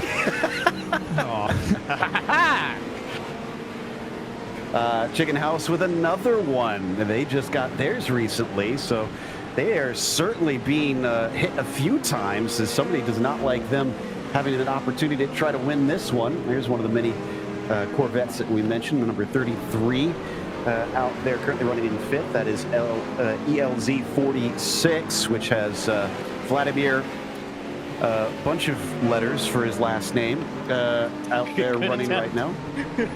I was not going to even try on that one. I do understand that you're going to talk to him, though, Keenan. I'm going to talk to their teammate, Els, Eliza Indriani. Els, haven't driven yet, but we're coming up at about halfway through the race. How's it going for y'all so far? And fun. It's sitting in the top 5. You're just about to get in the car. Is there anything that you've learned from watching this stint that you're thinking about before you get in? Yeah, I'm just gonna go with the flow and see how it goes, I guess. Like, I'm just gonna have fun in this race, and yeah. And speaking of having fun, I know you were over there streaming it as well. It must be a fun experience to be able not just to share this with everybody here racing, everybody who's watching the broadcast, but everybody in your community as well. Yeah. My community really enjoyed this race. They are hanging and chatting here. Yeah, everybody having fun, and yeah, so do I. I know Matt Malone was saying that somebody in his chat was giving him a black flag. Are we going to see anybody from the El Zendriani community? Guys, you send you for a little bit of a pass through, maybe? Oh. Please, guys, give me some drive-through. Please, give me some. She's asking for it. There you go. Give me some drive-through, guys, please. Well, Els, before you get in the car, good luck. Hopefully you can hang on to this top 5 if you're not penalized, and go have some fun. It looks like it's been a blast out there. Thank you so much. Thank you. And that's... Ooh, and we have... I was going to say thank you for El Zendriani, and we are right onto a battle as Nick Ottinger, NASCAR Coke Series driver, all over the back of Eli Singh as Eli goes to protect the inside. Nick Ottinger can't get the move done going into the S's, and this has to be so cool for Eli trying to hold off a Coke Series Pro. All right, well, speaking of, we have this battle for the lead going on. I think that means it's a perfect time to chat with Nick Ottinger as he's trying to find a way by Eli Singh in that number 37 car. So, Nick, you're about an hour in, done a lot of driving, done a lot of passing with some of the penalties you've gotten, but here you go. It's your chance to take the lead. Talk us through it. Well, I think as soon as I get the lead, we're going to get another pass-through, so... maybe we'll just time this to be in about 20 minutes when we got to do a driver swap, so. But yeah, I just got to time all these, moves on the street stocks here a little bit better. Just such a drastic speed difference, catch them all in a different spot, and they're compromised as well as soon as we come up on them, so it's definitely a little hectic out here. I'm just trying to mess with Eli here to get him a little offline. Trying to mess with him, but I hear that maybe the strategy is staying in second. You mentioned you getting the black flag if you pass him. Yeah, but you gotta have a little fun, I also hear, and I saw with my own eyes that you are you hit probably one of the greatest golf shots I've ever seen in my life. Oh yeah, which one? In Chicago, man. That putt that you sank, it was a hole-in-one. You whizzed right by another ball that was sitting there. I mean, I'd never seen anything like it. That was beautiful, but also kind of hit a rock, one of my first putts too, so we weren't exactly great for the day. But it was an enjoyable time in Chicago for our little sim racing event there, so get more of those opportunities. Definitely would like to have them, for sim racing. It's a great little opportunity to get some new fans and kind of talk to them about what sim racing can kind of do and have a little passion for us, so it's definitely enjoyable. Don't worry about the golf game. You're as good once as you ever was. As we also have Michael Conti Along with us here, running in this race, again, former eNASCAR Coca-Cola iRacing Series champion. You told me, though, you were washed before this race. I wouldn't say with the performance you've had or may have. See, there you go. But listen, I wouldn't agree with that. I am washed. That's why I didn't start the race. I said we're going to put the best driver in the car, and we're at least going to give ourselves a shot. Yeah, I think you're more than capable of doing that. How are you guys going to split this up, though? I mean, you got an hour left. Is you pretty much splitting it down the middle here, or are you going to try to give the less washed driver some more time? No, we're going to put the wash guy in a little bit here, barring any other unforeseen penalties. Which, like Nick said, I think we're close. I hope we're close. The more penalties we get, the more money we're raising. So we love that. But I'm enjoying the show. I'm proud to be here. It's my first time racing for MS in this event, so thanks for having me. And glad we're raising some money, and hopefully I don't make a total fool of myself when I get in this car in a bit. All right, one of the bigger debates that we've had going on, and you know there are some donations and things attached to it, so I want to get both of y'all's opinion on this. Chocolate chip or oatmeal raisin? Make your case. Make my case. I mean, if you like oatmeal raisin, I just don't know what type of person you are, you know? I think it's got to be chocolate chip. That's just... I agree. Yeah, I mean... I agree, and I'll tell you why I agree, and I'm going to say this because we've got Drew Adamson in here directing this. Chocolate chip, because Crumble Cookies offers chocolate chip. They do not offer oatmeal raisin, so there you go. Case closed. Thank you. All right, you know what? I agree with both of you. You know, we need some unity. We've gotten some unity here tonight. Thank you, fellas. Thank you. Thank you. Thank you. Thank you. All right. I was hoping they would keep it up. So apparently, I just had somebody yell at me that apparently, Michael, this isn't for me, that Krispy Kreme is still better than Dunkin', is what I've been told. I have no dog in this fight. We have neither. That's an opinion, and it's a bad opinion, and I'll leave it at that. I don't want to be rude in a charity event, so we'll leave that for another time. That's some fighting words for our producer, Drew Adamson, who is, I'm sure, very passionate about this topic that nobody but him cares about. So thank guys, good luck, and hopefully we're seeing you on that podium by the end of the race. Thank you. Absolutely. I don't know in what world somebody would think Dunkin' Donuts is better than anything. I feel like that is something that is a necessity, not something that you choose to do. If you have friends that choose Dunkin' Donuts, you should get them some help. Maybe a hug, someone to talk to. I think you may have alienated much of Boston just now. Well, quite a bit of New England. I've already been there. Yeah, that's where the iRacing offices are. I mean, you can't be upsetting too many folks up there. It's going to be an awkward second visit now. Asked to see some of the special stuff, and you get shut out completely next time. Yeah, I'm sure. Yeah, we're good. I saw all I needed to see. We're good. I saved my comments for after my visit. Still watching this fight, which has been fascinating because he hasn't exactly breezed by as quickly as he's caught him. Is he biding his time? And is this something else? Is it difficult to try and overtake? Or is this where it's happening right here? As he's got him defending way down to the inside. Eli Singh going to cover him off and maybe outbrake himself a little bit. A nice little cut back from the Coca-Cola Series driver. And Nick Ottinger makes it look easy on the road course. I know I was in Eli's stream earlier as we were getting ready, and he was doing some practice. I saw him in a dirt oval race with oven mitts on, so he's having a good time.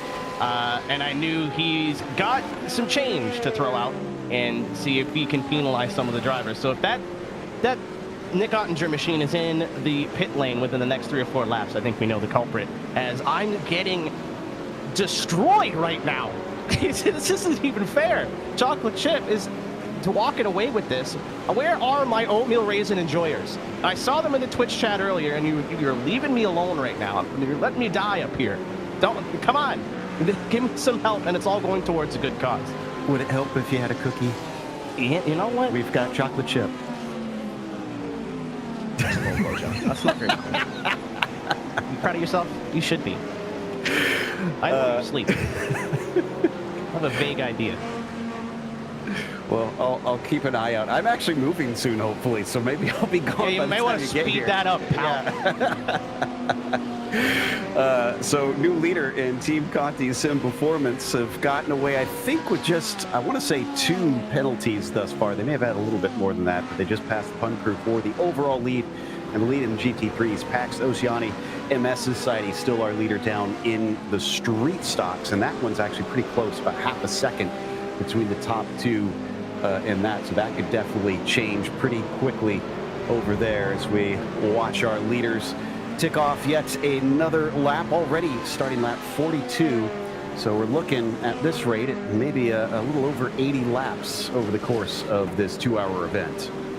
Well, again, starting to see, we kind of saw it passing on our shot there, riding with Nick Ottinger. There are a lot of cars that are in the pit lane right now, and a lot of that is just the fact, well, you're going to have to stop at least once throughout this race. It might as well be kind of at the halfway point. We have a couple of drivers that are starting to change teams. Even saw one car going by there, Eli Singh, who flashing his lights at a street stock, and you see Nick Ottinger doing the same. Again, a little more difficult to kind of see that at this point when it's so bright outside, but these drivers using all the tools at their disposal. And, you know, street stocks, they're not pulling up on any traffic, so may help by the fact that they don't need any lights in their cars.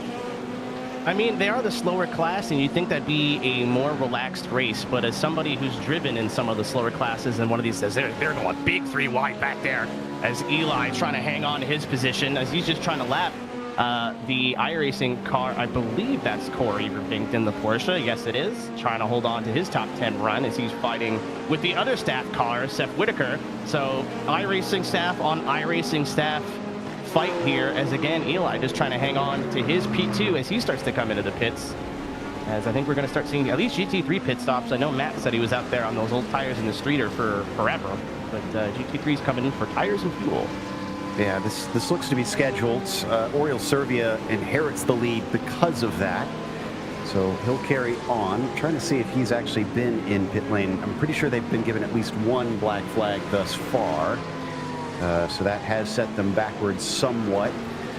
Team Tony Kanaan carries on, so they don't pit this time through. iRacing staff Porsche, the number 12 with Corey Vervinkt in that car, will try and go on for at least 1 more lap, and then we're waiting to see. Actually, yes, iRacing staff red with Seth Whitaker also not going to pit this time through. So the window is open, but it is not at the tail end yet. Kanaan kind of in the same position we saw earlier with Ottinger kind of driving up through the field. Conti's also going to pit, or excuse me, Ottinger's going to pit, turn that car over to Michael Conti, give Servia the race lead. Also starting to see, we talked about the street stocks a little bit earlier, kind of both classes starting to see a lot of cars that are a lap down. What, about 5 cars right now that are on the lead lap in the street stocks, but gotta say these street stocks, you mentioned it, staying out a long time at this point in the race. Well, they can't stay out forever, and we can't stay on forever, but we'll be back after a short break. We're halfway through the 4th annual MS Charity Race.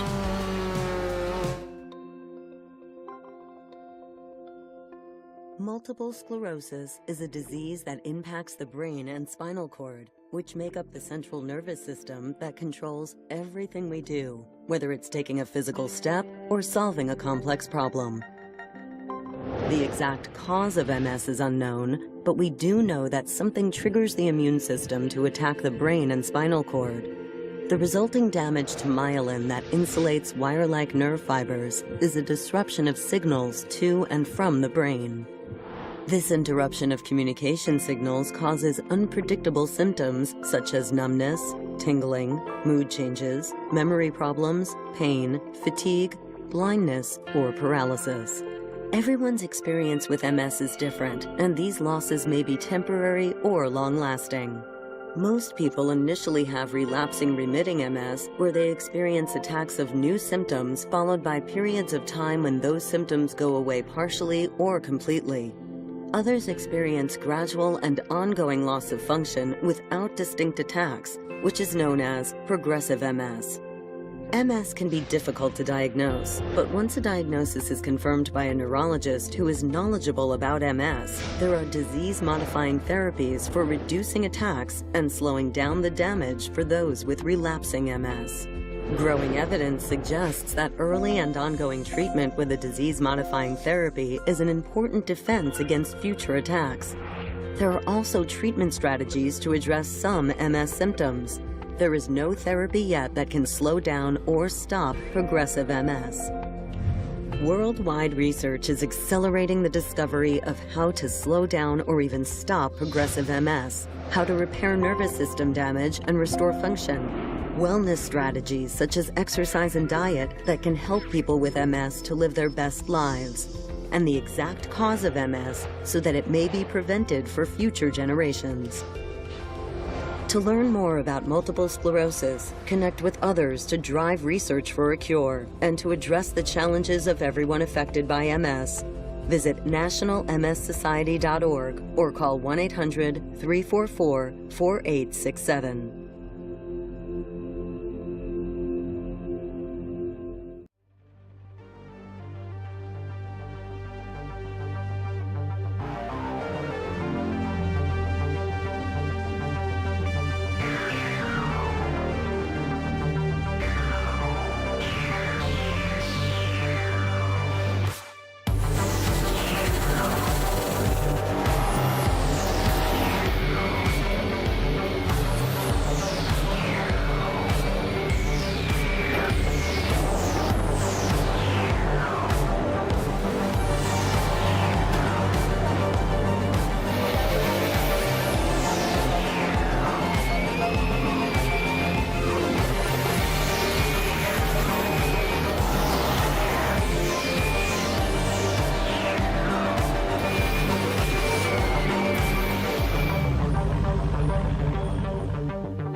Welcome back to Motorsport Arena, Oschersleben. We are here for the 4th annual MS charity race on iRacing. We have already raised, as you can see, over $24,000, and we still have about half this race left to go. And of course, this race wouldn't be possible without the National MS Society, a nonprofit organization dedicated to improving the lives of people affected by multiple sclerosis, focusing on promoting awareness, providing support, and funding research. So a huge thank you to them. Also, take on this out-of-this-world off-road racing with Exocross on PC, PlayStation, and Xbox. Master 3 unique vehicles with soft body tire physics models and slipstream-powered boosts on 19 reversible track layouts. Exocross releases on July 23rd. Visit exocrossgame.com for more information.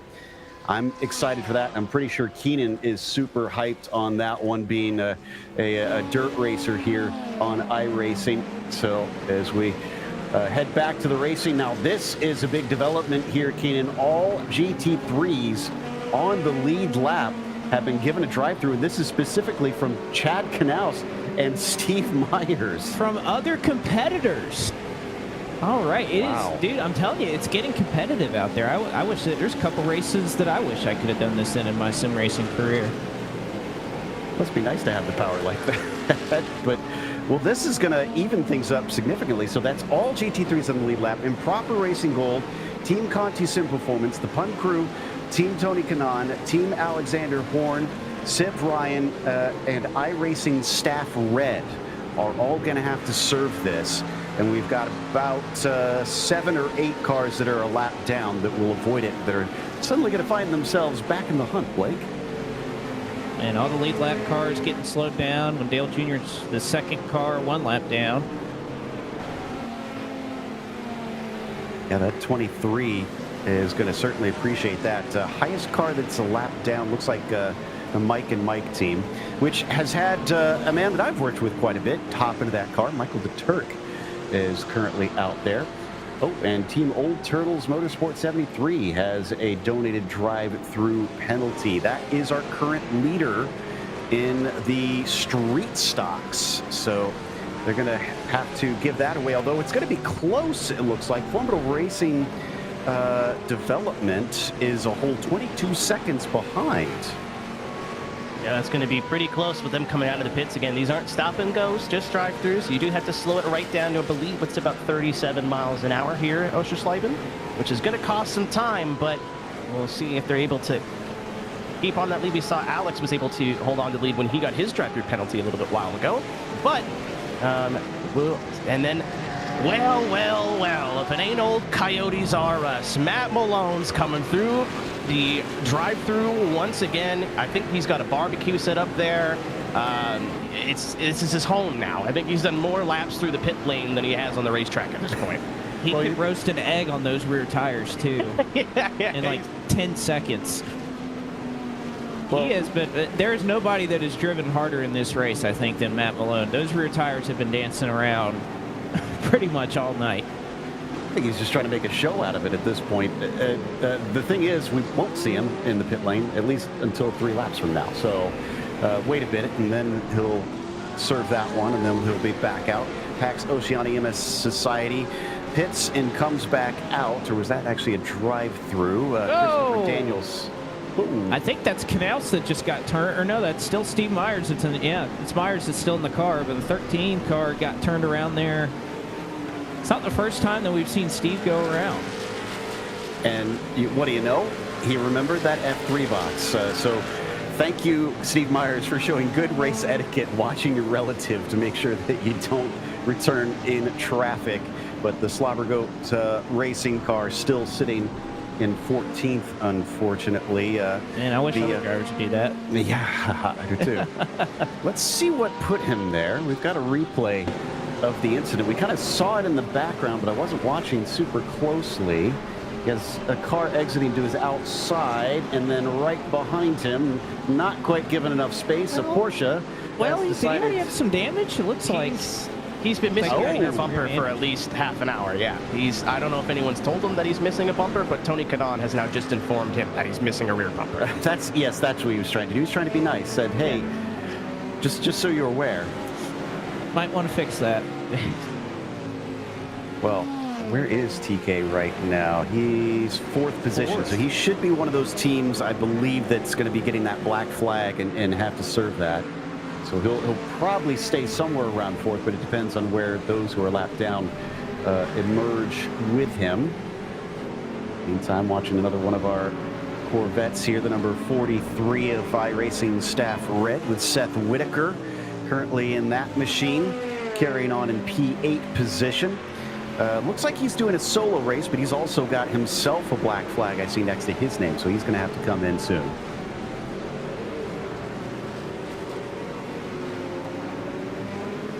Now, I don't think we mentioned there is an incident limit here. Yes, I really? Just checked the info because I was kind of curious. So some of these penalties might not be served, or might not be given, I should say, by donations. 20x, and you get a drive-through, and then every 25 after that, you get another drive-through. So it's going to be a while between them. But that first one, I mean, 2-hour race, 20x. I'd be surprised that if there aren't teams that hit that 20x. Yeah, and then in that chicane as well, the track limits are right about where the cones, or whatever you want to call them, are, and it's the line ideally is to cut that as straight as possible. I was running some PCC races here last week just to get familiar with the track, and it's very easy to get a 1x there and then have a big drive-through, or a big time penalty that you have to bleed off. So I would not be surprised if some of these drive-throughs were self-inflicted, especially in the street stock class where it's so easy just to slide it out wide and push that tire a little bit. So round the outside of one of the multiple more than 180-degree corners, and using a little bit more than the racetrack to try and sneak through. That was nicely done judging, but could have been so much worse in the heat of the moment. I was about to say that was not a washed move there from Michael Conti, not at all. Is this new lingo that I'm now old and I haven't heard before? What is washed? So when you go in the shower, right, you get a bar of soap, right? And then there's a shampoo bottle, right? And you ideally use both of them. Not at the same time, that'd be weird, but one after the other. And then you stand under that water for, I don't know, 10 to 15 minutes. Maybe contemplate your life choices. Yeah, that's what that is. You're welcome. I deserve that one. I can appreciate the response. Thank you, Keenan. Listen, maybe that's what he meant by washed all along. Maybe he's just really clean, because that's been a lot of clean driving so far from that 258 team. That's true. That's true. Very curious what their incident numbers are right now, actually. At least 2. Well, their number is 1 currently, because they are still leading, and we haven't seen them in the box since they swapped over to Michael Conti taking that car over, as he actually comes up to Aaron Bean for the Trading Paints car. And that white paint scheme is deliberate, I can tell you, if you watch their social media. It's not completely spotless. They did put that Trading Paints logo, but that I love their sense of humor on Twitter and their posts. So definitely a nice sense of irony. In the meantime, Blake, you've caught up with a couple contentious drivers here. Well, first off, again, we saw a little bit of an incident between Tony Kanaan and Steve Myers, as I think somebody was leaving the pit lane, and it looks like Myers had a little bit of damage, so I'm not going to hold you too accountable for that one, Tony. Yeah, I have to apologize to Steve. But he had no bumper, man. It was like weird, you know, and I was coming out of the pits, and I kind of... Actually, that cost me a drive-through, by the way. Oh, well, speaking of drive-throughs... it cost you a drive-through, but not only that, we're hearing that you specifically have given a drive-through to Michael Conti, who's leading your class. Yep, but I don't think he served it yet. Come on, Tony. Well, Mike, I had one. I had one, and I had 2, and you had 1. So I was like, you know, we have to be even. We'll make it even, Tony. Don't you worry about it. We got a long race to go, buddy. Oh, is there another one coming? That's what I'm hearing. I think courtesy of TCSP, we're going to have a few more coming here in a little bit, so you just keep an eye on that. Oh, it's, you know, I love that because, you know, I like equality, so we'll do as many as you do, we'll reply with the same amount, and then at least we have a fair fight. It might not be a fight that I can win, but we'll give it our best. Come on, Michael, you know, I was telling here on chat, I really appreciate, obviously, we're all part of the iRacing family, but Michael, you're one of the guys that you know, I'm pretty new to sim racing, and I've always really watched and admired, so it's really a pleasure, man, to be racing and battling with you here and for a good cause. So likewise, Tony, I appreciate that. Thank you. All right, so seems to be pretty friendly up here, gentlemen. But thanks for chatting with us once again. And again, hopefully we'll try to keep things equal when it comes to some of these penalties going. We'll try. No promises, though. All right, Michael Conti, Tony Kanaan. You know, Joe and Keenan, this is kind of you know, one of those experiences that I'm sure, you know, Michael Conti, he's been a part of iRacing for a really long time.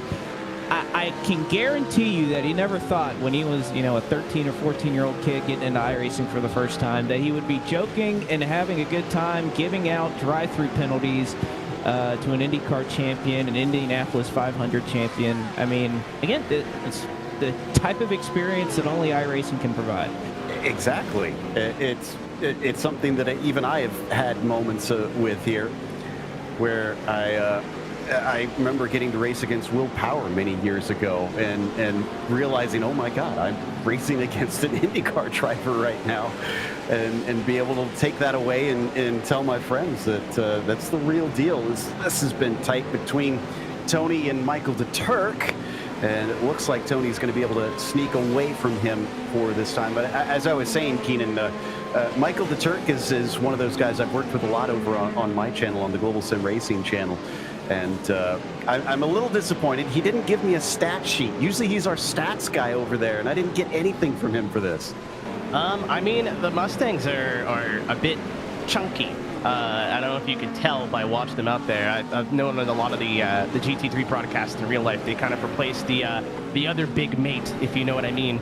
in terms of size, but they're doing a great job hustling it. I think I forgot who mentioned it earlier, but a lot of love for these new GT3s in this current split is Matt Malone's to the back of Improper Racing Black's Chris Stewart. Again, his chat has been as big as downfall. That's kind of been fun. Obviously, some of the drivers are penalizing each other, and that's all in good fun.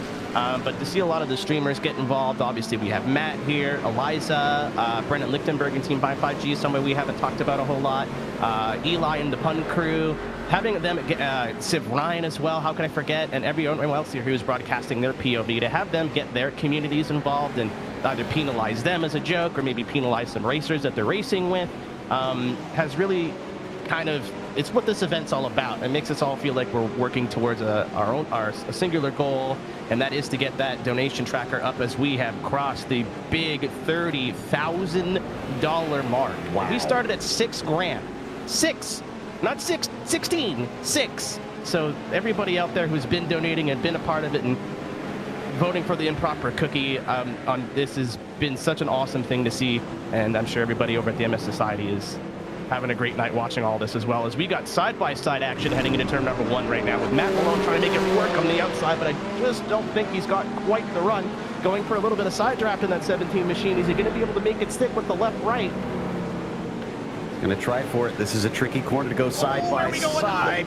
No, the 17 of Stewart can't hold on, and that's going to allow Malone to run away. Now, he's drifted away. Well then, and he said he just got on the radio and in the sim said, I didn't know we touched. So I don't know how much I believe that, because it certainly looked like he was showing off there for a moment. But those tires, if they weren't overheated now, have got to be just absolute melted rubber globbing onto the track.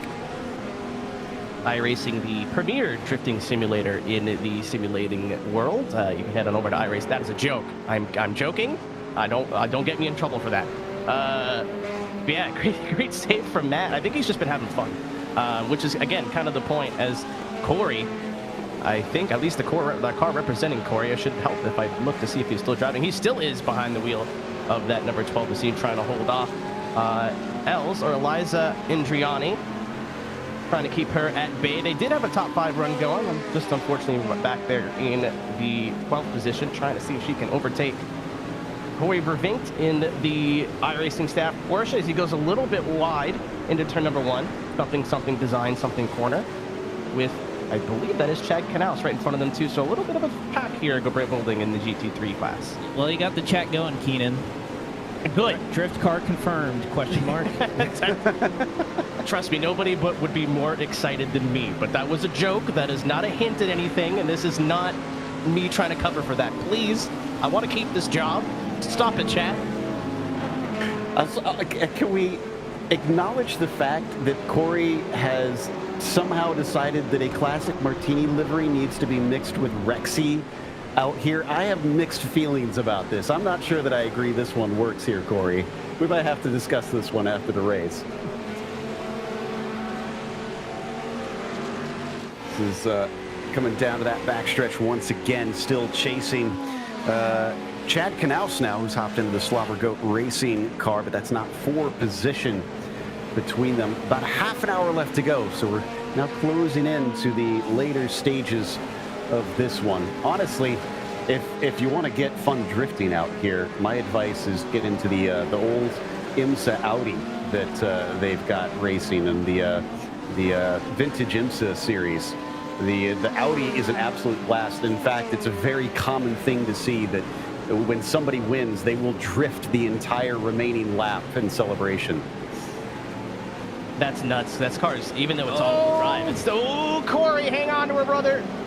Nobody told them that it wasn't for position. Corey trying to make the move on the outside to overtake, but I think the rule here is that I will hold my line and not move. As Blake, I think you've caught up with somebody else from our iRacing staff.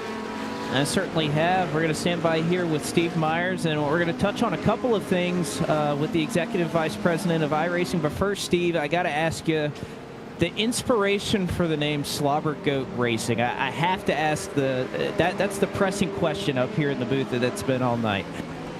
So there's like the very long version of that answer, and then there's the answer I'm going to give tonight, which is we are about as fast as a slobbering goat. That's but no, it was kind of an inside joke when we were at Papyrus that I think it was like after we'd worked like 68 days straight to like 18-hour days, like there's some meme that came out and it was something to do with slobber goats eats cans or something like that. And we, Greg and I just couldn't get it out of our head one night. We were just laughing. So that's why my team names have always been slobber goats, because of that.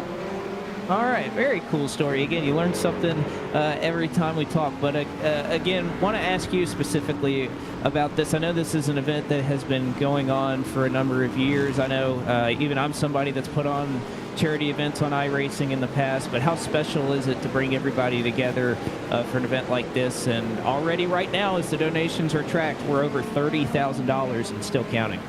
That's nice, and that's really, I really appreciate. There's a lot of people that put this on behind the scenes. I'm looking on my monitor here, and there's like 15 people that are volunteering their time to do this tonight, and none of those people are on camera right now.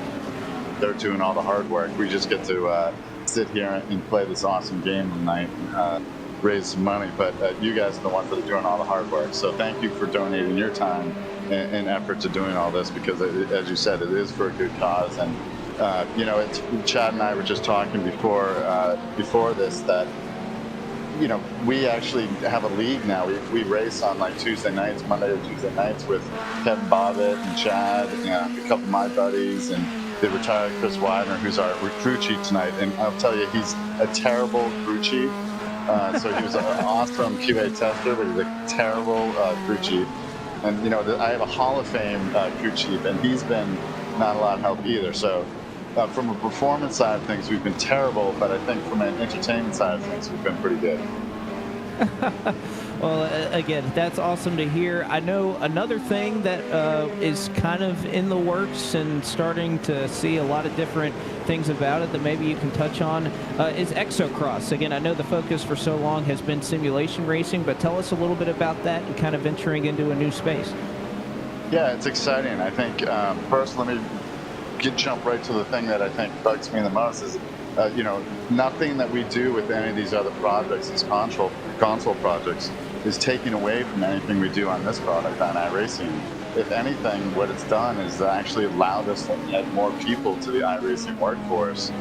We've got literally like the 15 best graphics and sound engineers in the world now, and all different type of networking engineers from all the best companies in the world that are now working on our product because of what we're doing with these console games, because we can generate more revenue, we can spend more money on resources, and the end result is we're making a better product, not only on iRacing, but on all these console games, where we can bring a lot of the experience and knowledge that we have from creating this product for 20 years now.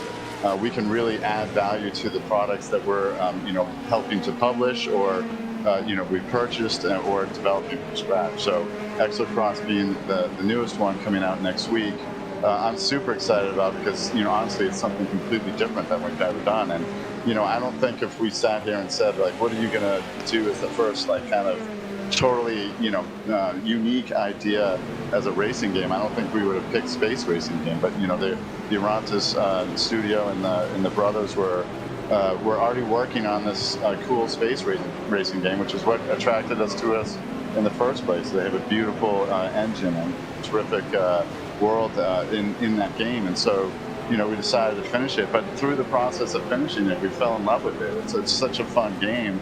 I think everyone in the marketing department, in particular, they're the ones that have gotten a chance to try it the most. Everyone loves it, and I think we have such a great time. I think I tweeted about this, and we have our multiplayer race on Tuesday mornings, and I literally, we would have so much fun in those multiplayer races. My face would be tired by the end of the day. I had face fatigue from playing this game for an hour.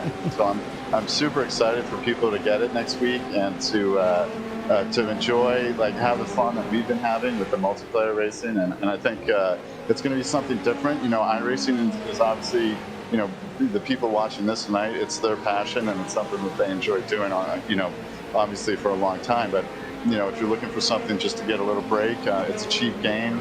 and you know, you can go to the championships and do race our AI and have a good time for 15, 20 minutes while you're waiting for your next race. And I think you won't be disappointed. I was about to say that's an idea that I think I'll certainly take you up on with that. But you mentioned earlier that you're kind of one of the ones that gets to sit up here and have some fun and just enjoy the night. Well, we'll put you to work a little bit. We brought in TJ Majors, who we'll have you chat with here for just a moment. Sure.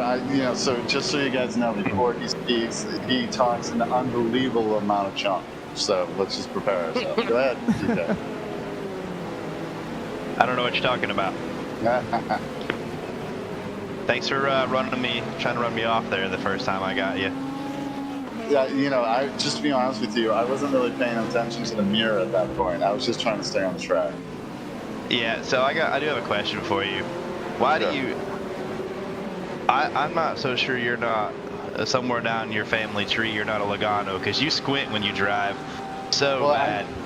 I have terrible eyesight. I don't. It's probably not well known, but I have an eye condition where I have some damage to my retina. So that's why I'm squinting all the time, especially late in the day when I can't really see that well. So yeah, that's why I'm squinting. It carries over to the track too, huh? Yeah, I'm telling you, I'm not apologizing because I feel like I ran a clean race, and I'm not. I don't think I really should go to bed feeling too bad about what I did 10 minutes. You were off my list on the second corner, so it's okay. Well, lap 4, I was out of it because I went back and looked at the replay. The street stock I was passing, I think missed a shift, and he swerved in front of me. So you know that was the end of our night, pretty much. Well, you should go back to concentrating on the race because I think you're going to have some pit stops coming. I don't know. I think we can go the rest of the way here, but I think my what do you call like your gentleman driver? I think he's getting a little tired, so I'm not really. He's got to race the rest of this. I already did my part. Yeah, I've been drifting off here. I've been getting really comfortable, so I think I might just let him finish. But if I get back in, I'll probably have a drive-through penalty because I think we only have a couple incident points left to give. And if I get back in, I'll be trying to run qualifying laps, so it'll be interesting. We are in P7. Yeah, we also got damaged as soon as we did the driver change. We come out of the pits and got KO'd by a tree stock, so we had to come back down and serve the meatball flag. And well, I would encourage you to stay in the race at this point because again, there's plenty of time left, and I'm sure there's going to be some penalties. Oh, that's yeah. I hope there's at least 6 penalties, maybe a few more. But no, it's been fun. I've had a good time. It was a good first couple corners, and then it went really bad. I don't know. Some guy named Tony Kanaan, I guess, just lost control of his car and spun us out. Hey, well, TJ, while you're here, you know, do you want to tell anyone about anything that we talked to you about this week for any console games that are coming up? Oh yeah, so I didn't know it was final yet, but I guess it is if you're saying that. So looking forward to the release of the new console game, but unfortunately you'll get to hear a lot more of me because they've decided to use me as a spotter for the console game, which I'm really excited about. So looking forward to that. Looking forward to annoying a lot of people in the racing. Well, that's something different. You're a spotter in iRacing too. I know, so yeah. It'll be good. Just so you know, TJ's not getting paid for that, just to be clear. I actually called and offered to pay, so no, I'm just kidding. All right. No, I appreciate it. It's very exciting. You know, the console game coming up, I think we haven't really talked a lot about it because, you know, honestly, you know, one of the things we don't want to do is overpromise, right? Like, so we're very deep in a tech study and very far along in a big conversion to that engine. So what, you know, with the World of Outlaws game coming out later this fall, you know, that's going to be the last game that will be on I'm pretty sure that's going to be the last game that's going to be on that code base. And everything else coming out of Minnesota iRacing is going to be on the new code base. So there's going to be a big leap from the World of Outlaws game this year to NASCAR 25, but I'm still excited that, you know, we have a, you know, it's a fun year that we have 2 console games coming out this year. and even more exciting because we have NASCAR 25 next year, and our newest game, iRacing Arcade, which is what it's currently called. So, iRacing, going back to what I was talking about before, iRacing is a business. We're just getting bigger and more and stronger, and these new projects and things that we do are based off the success that we've had as a business and allow us to grow our business, but also grow our customer base. So if we can help to make new racers through Exocross, through iRacing Arcade or NASCAR 25, they're ultimately, hopefully, will come up and be customers of iRacing and become new people for everyone that's a fan of this game to race with. So it's a big strategy. We're looking very far down the road, and we have really a 10-year plan on how we plan to accomplish this and really turn into a powerhouse in the gaming space as a publisher and a developer. So I'm super excited. I mean, I wake up every day and I can't believe all the cool games that I get to work on now as a company. And I'm really excited as a fan of racing games for you guys, for the games to get in Exocross again, especially next week. All right, Steve, I do got a question. Hang on a minute. Where did you get that vintage Gateway Computers microphone that you're holding? Dude, it really is. It actually is. I've actually had so many computer problems in the last week. It's literally just like from the 1990s. I dug this out because I didn't want to use a headset. It actually is the only thing that's voice now. So that's hardcore, right? That's incredible. It still works. Still works. I remember having a microphone a bit like that one time. But TJ, Steve, again, thanks for stopping by, and we'll let you guys enjoy the last 25 minutes or so of this race. Thanks, guys. So TJ Majors, excuse me, and Steve Myers there, giving us quite a bit of entertainment here late in the race. But one thing that's going to shake things up is the top three, you may have noticed on the screen, in the GT3 class did get drive-through penalties. Now, fourth place is the number 16 Civ Ryan Steven. Not sure that he's going to inherit the lead because there was quite a bit of a gap, but it is going to close things up tremendously. Yeah, I think that's all you really need is just having some hope, and then you're going to see some desperation through the traffic, try and build that up again. It doesn't hurt, especially if, as Old Turtles is the next team to join them in the drive-through penalties.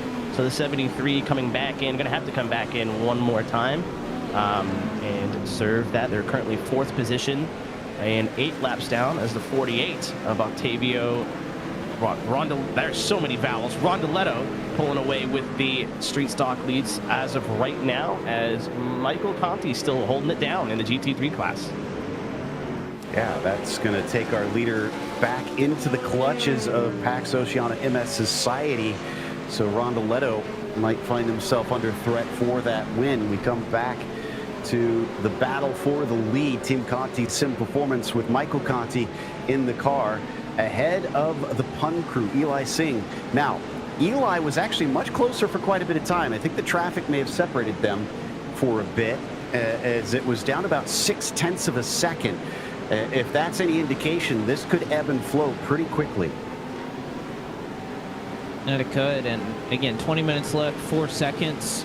That's hardly any amount of time. That is going to be tough for Octavio Rondoletto, who has been our leader in street stock for quite a bit of time. He's going to have to serve a drive-through penalty. 17-second lead, though, so he might be okay to at least be within spitting distance of Christopher Daniel when he comes out of the pits. But see if Octavio can recover from that. He's been really solid throughout this entire race. Well, we have a development after that one. As soon as he got that, the 26 just had a spin coming through Hasselroder. So they were 13 seconds behind, however close it was. Now it's gapped up to about 23 seconds. So this could be a missed opportunity for them. Yeah, and pushing those tires too. Again, you can lean on these tires a little bit, but something like a spin is going to introduce some heat, especially if they're longer in the run. So even if they do end up catching that 48 machine, they may not have the equipment to really bring it to them and fight. We'll have to find out when Octavio serves his penalty, and it looks like it's going to be right now. Yep, heading in And he'll have to give up a good chunk of those 23 seconds. I'm not sure if they'll be fully passed, but we'll watch and see. Oh, he's hustling it. He knows that it's going to be close, and it takes it right down to the cones. Now, what's interesting is these street stocks don't have a pit limiter, while the GT3s do. So these guys are having to manually try and get the most out of that run down the pit lane. See how quickly he can come out. Again, about 10 seconds, the gap. But again, this is a really long pit road, and not just the pit road itself, but the access road to get in and to get off. It definitely eat a lot of time. And, well, new development. We'll see if the exchange and the talking that was going back and forth between Conti and Kanaan will stay even, as it looks like Tony's going to have yet another drive-through penalty here in this one. Also saw Earnhardt Jr. He came down in the pits. Not sure if that's going to be a driver change that TJ Majors alluded to earlier, or if that's perhaps a drive-through or a penalty that he would also be serving as well.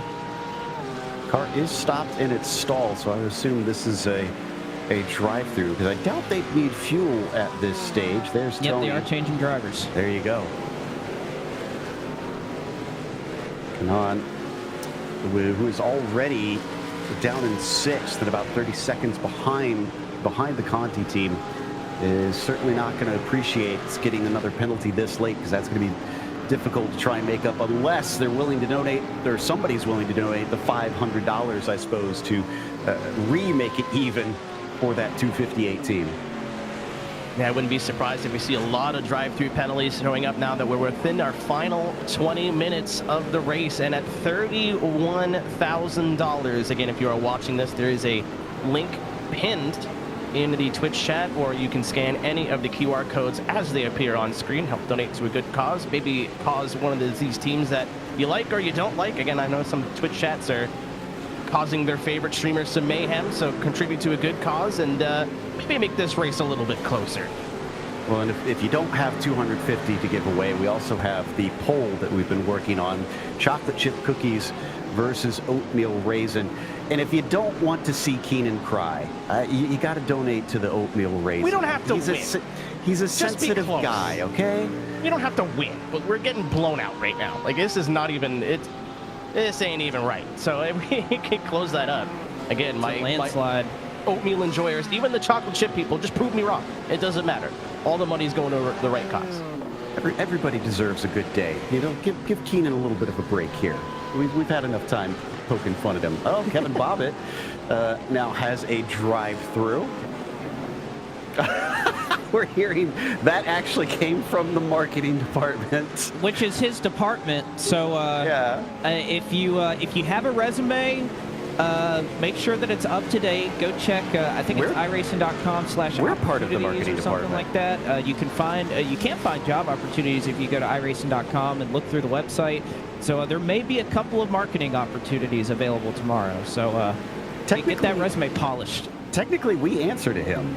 So I would like to stress right now to Kevin Bobbitt that I personally had no part of this. I was not involved or informed. I just want. You have not been marketing the donation black flags that everybody's been given all. Listen, I'm just giving people tools. What they choose to do with them is up to them.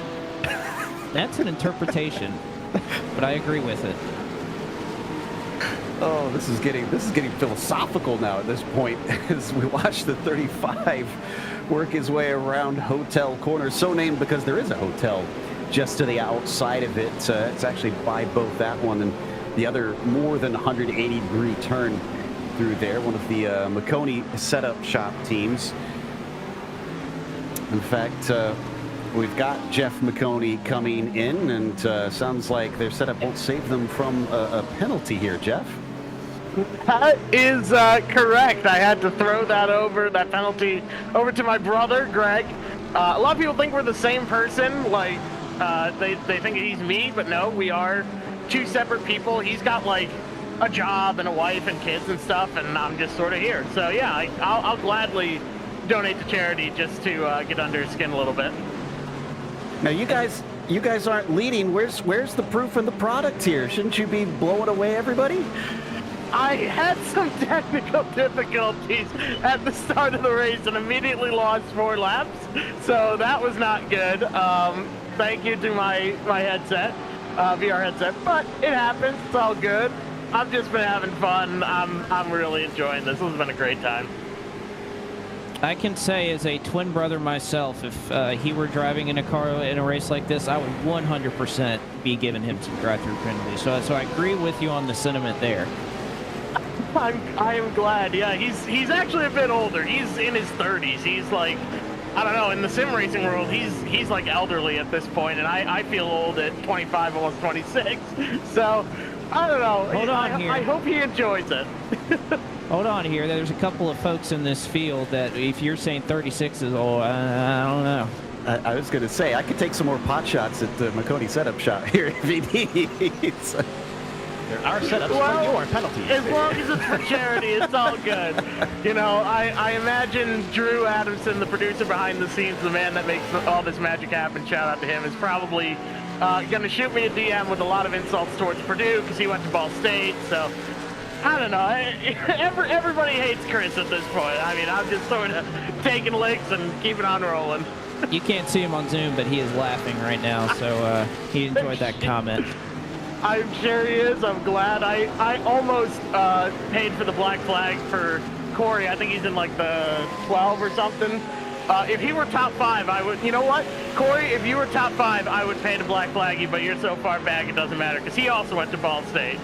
So, but it's all for charity. It's all for a good cause. We're all having a really, really good time here. Corey, you gonna take that? You gonna take that comment from Jeffrey Macaroni? Yeah. Boy. He said something about Ball State smells and you smell personally is what I heard from him on the broadcast, actually. Chat, back me up on this one. It was a very deliberate attack. It's all good. Jeff had to spend his time in West Lafayette, Indiana, which is notably the worst place on earth. So, you know, that's enough punishment as is. I'm not going to pile on. Hold on.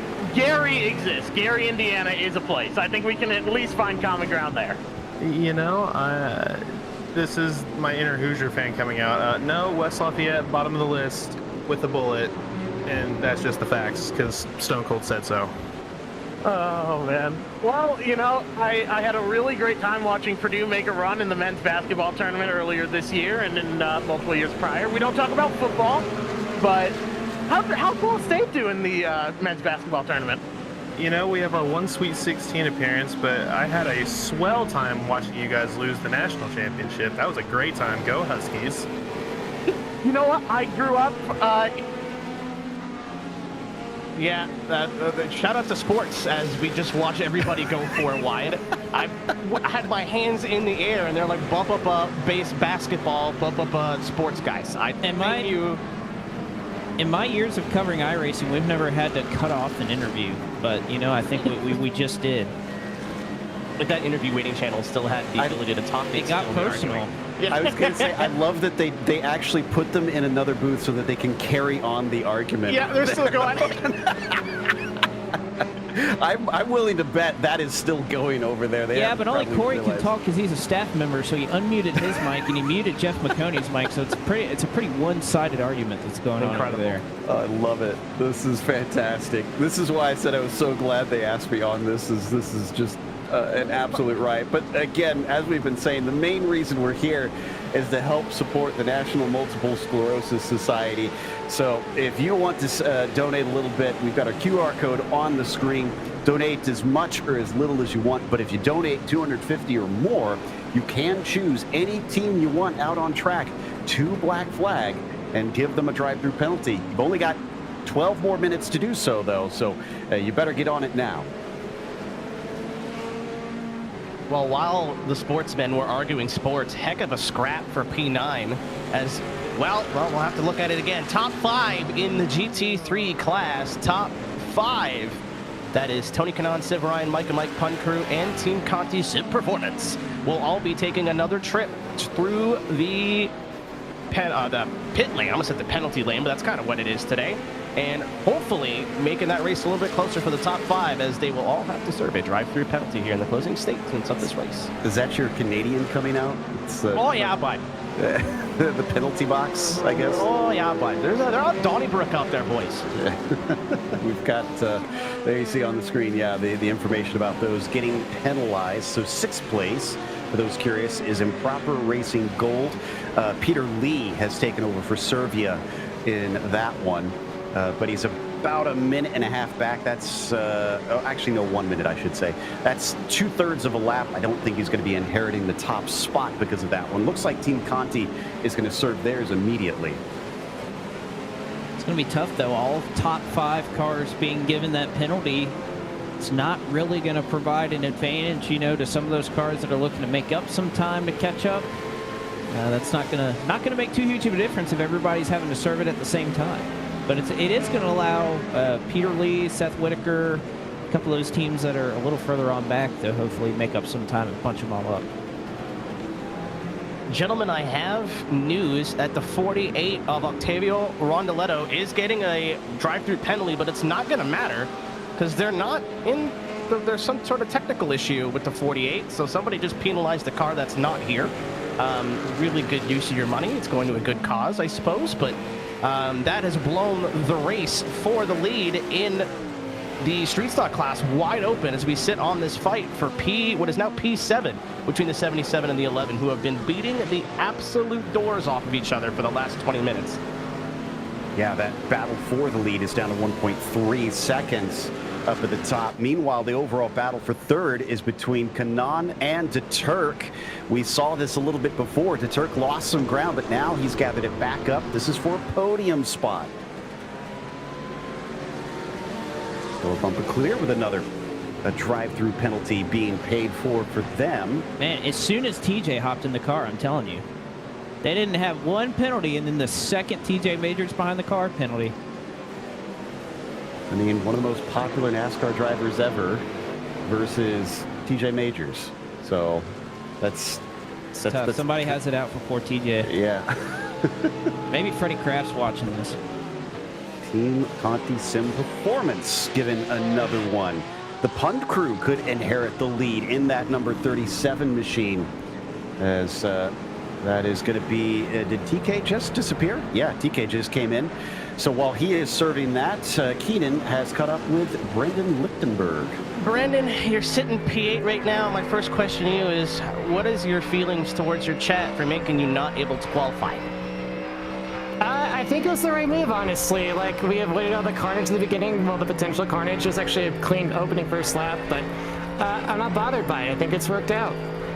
As somebody who normally runs a lot of downforce stuff, for those who don't know, Team I5G, big in the IndyCar community. Obviously, we're just coming off of the iRacing Indy 500. How are you doing out there in the big boy, the Mustang GT3? Honestly, I love it. Like, the Ford Mustang, I only drove it in week 13 for a little bit, and that was in the wet. It wasn't going great, but we're in the drying. I'm loving it. It's a nice, heavy car, so it's effectively downforce, right? Oh, street stock, please. Hang on, we're just keeping it on the outside again. Thank you, Brandon. First time here, I think, in the MS race, in the broadcast race, and hopefully you've been having a good time. It's been really fun to watch you out there. It's been a blast. We went wheel-to-wheel Dale Jr. into turn 1, and I technically outbraked him, but I mean, come on, he had the inside line. Was I really going to make it? Just like you outbraked him in practice and cleaned him out, right? Maybe. We got it out of the way, okay? All right, Brandon, good luck, and hopefully you bring it home. Okay, thank you. See him having to slice through those street stocks still in and amongst them. We've got, sounds like a new total coming our way soon, so let's see what it updates to, as we've already raised more than $24,000 in less than 2 hours. Another car off the track. There it is, $34,000 now. Woo! Awesome. That is a crazy amount of money in a not a whole lot of time. So to everybody watching who's been a part of this in racing, thank you for your donations. It's an excellent, an amazing cause, obviously, and it's been a treat to see how fast that number has gone up in just here in almost just under 2 hours. I think this is something like $1,000 every 6 minutes or something that we've been doing. This is, I'll have to do the math and see if we can figure out exactly what it's been. Again, if you'd like to donate, you can pull up your mobile device and use our QR code that we've got on the screen and help donate to the National MS Society. So far, we have now raised, I guess that is about $28,000 over the course of this broadcast, since a little bit before it, since we did see it during our pre-broadcast meeting, but it has been impressive, and we can't thank our viewers and everybody who's participated enough for what they've been doing for what is such a fantastic cause. And by the way, we got a heck of a battle brewing for the class win in street stocks. It's under a second, under 6 minutes left to go. So we've had a lot of money pouring in. I'm sure we'll even get a few more donations here as we click down the last few minutes. But Don Squirk and Matt Bachman right there, the 75 and the 32, 0.8 of a second apart after all this time, and that gap is starting to shrink. This is going to be a tight one out here. The 77 tries his best to catch up to that number 11, but you can see dealing with all this traffic in front of him. Not everybody's on the same lap here. And then on top of it, they've got Eliza back there. And the number 33 going to have to temporarily disadvantage at least one of the cars. Jeff Rosenberger dives out of the way, and Derek and Chad are able to sneak through. Here come a lot of those drive-throughs. I think Conti just got 3. TK's got another one. Surprise, surprise. Mike and Mike just got a black flag. The Pun crew, our leader or overall leader, as suspected within these last 5 minutes, you're going to be seeing this order change a ton. Nothing is a given here. Who is going to come out ahead after all is said and done? Who's willing to drop the money to make sure their driver will have the advantage? Right now, those top 3 have about 22 seconds over iRacing Staff Red. So if you're looking for someone outside of the podium to be able to sneak it in, it is probably going to take at least 1 or 2 more penalties with a $250 donation.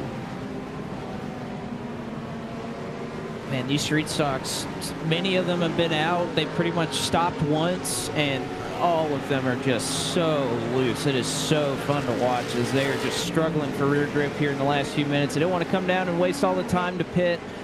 But man, we saw it from Matt Malone earlier, and pretty much now we're seeing it from every single street stock. We saw that 17 car just completely sideways a corner or 2 ago, and they're just desperately trying to hang on to get to the end of this one. I mean, I kind of don't blame them. If it's still like the car that I drove a few years ago and tried out some pit stop stuff for a project, I swear they fill this thing with a crazy straw or something. It takes minutes just to get a gallon in there. Filling it up with water bottles, just whatever they have lying around. This is absolutely me trying to make a case to have some sort of official series with the street stocks and road courses. They have been such a treat to watch, let alone drive, as we see right now.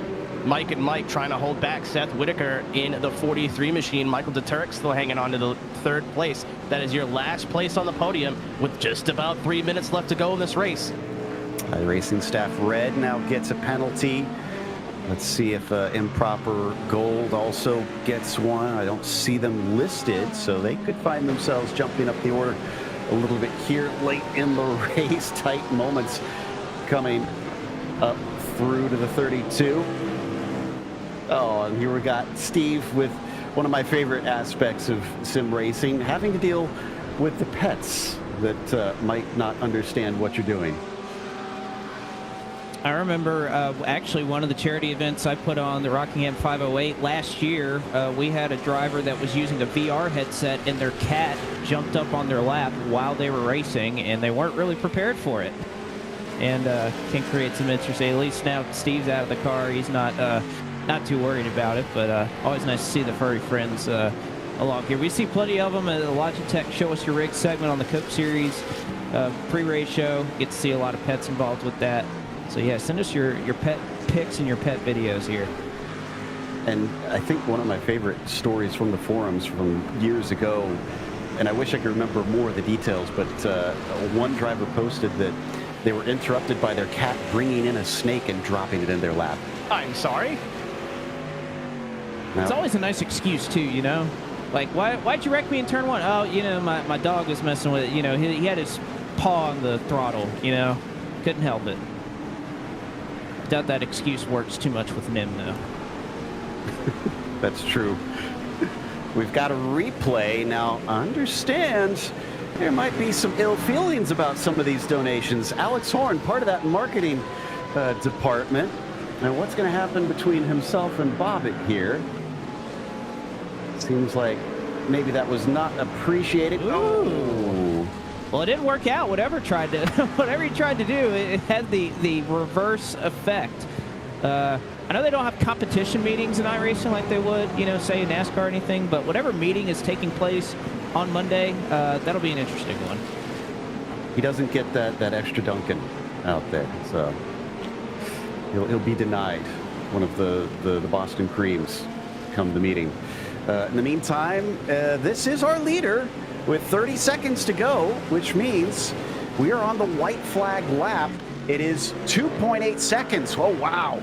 This is boiling up into what could be a great battle. If Michael Conti, Keenan, can catch up to Eli, we could have a fight for the win. He doesn't have a lot of time to do it, and Eli's no slouch. We've seen him go toe-to-toe with the Team Conti Sim Performance machine in pace throughout this race. Obviously, one of the two, and I won't say who has had a little bit more time in the pit lane than the other, but I know Eli just wanted to come out here, and again, I talked to him before the race. He was just excited to be a part of it. He has a chance to win this thing now, and I'm sure his heart is racing out of his chest, considering the teams behind him that he's going to say he was able to beat. And that's Clampert, who is within a GT3 car in front, flashing the headlights, letting the 29 know that he's coming, but he only has to survive for one more corner. Eli Singh rounds the final turn as there is a wreck in front of him. He'll be able to make it through, and to the line as Barney waves the checkered flag. The 4th annual MS Charity Race winner is Eli Singh. Fantastic stuff from that 37, never giving up, and they were in the hunt for quite some time. This is our leader down in the street stocks, Don Skorek. Kind of anonymous during much of this race, Keenan, but he's placed himself to where all he has to do is wrap this up now. Just judging by what he just did there, Joe, just nice and smart driving. He didn't try to hold his line through the chicane. He knew the GT3 was going to do whatever it took to get by him. That's kind of the thing with these slower classes. You can be aggressive and try to hold your line and not really let those other cars go, or you can make really smart long-term decisions. And obviously, again, we've had the hidden element of penalties and some unfortunate incidents, but just some smart driving, I think, is going to see this 75 machine of Formidable Racing Development just hold on to the top spot here in the street stock class and take the win here in the MS Racing Charity event. Both winners going to be coming down to just about 2 seconds or less at the line. That was tight. It was Matt Bachman who trailed him home there in that orange machine. You can see some of them apparently unable to make it to the finish under their own power. Now, is that fuel, or was that, this looks like it might be fuel. Yeah, I heard sputtering from right there. Come on, just a little bit further. And I think, is that the Turks team? He's going to get some help. How nice is that?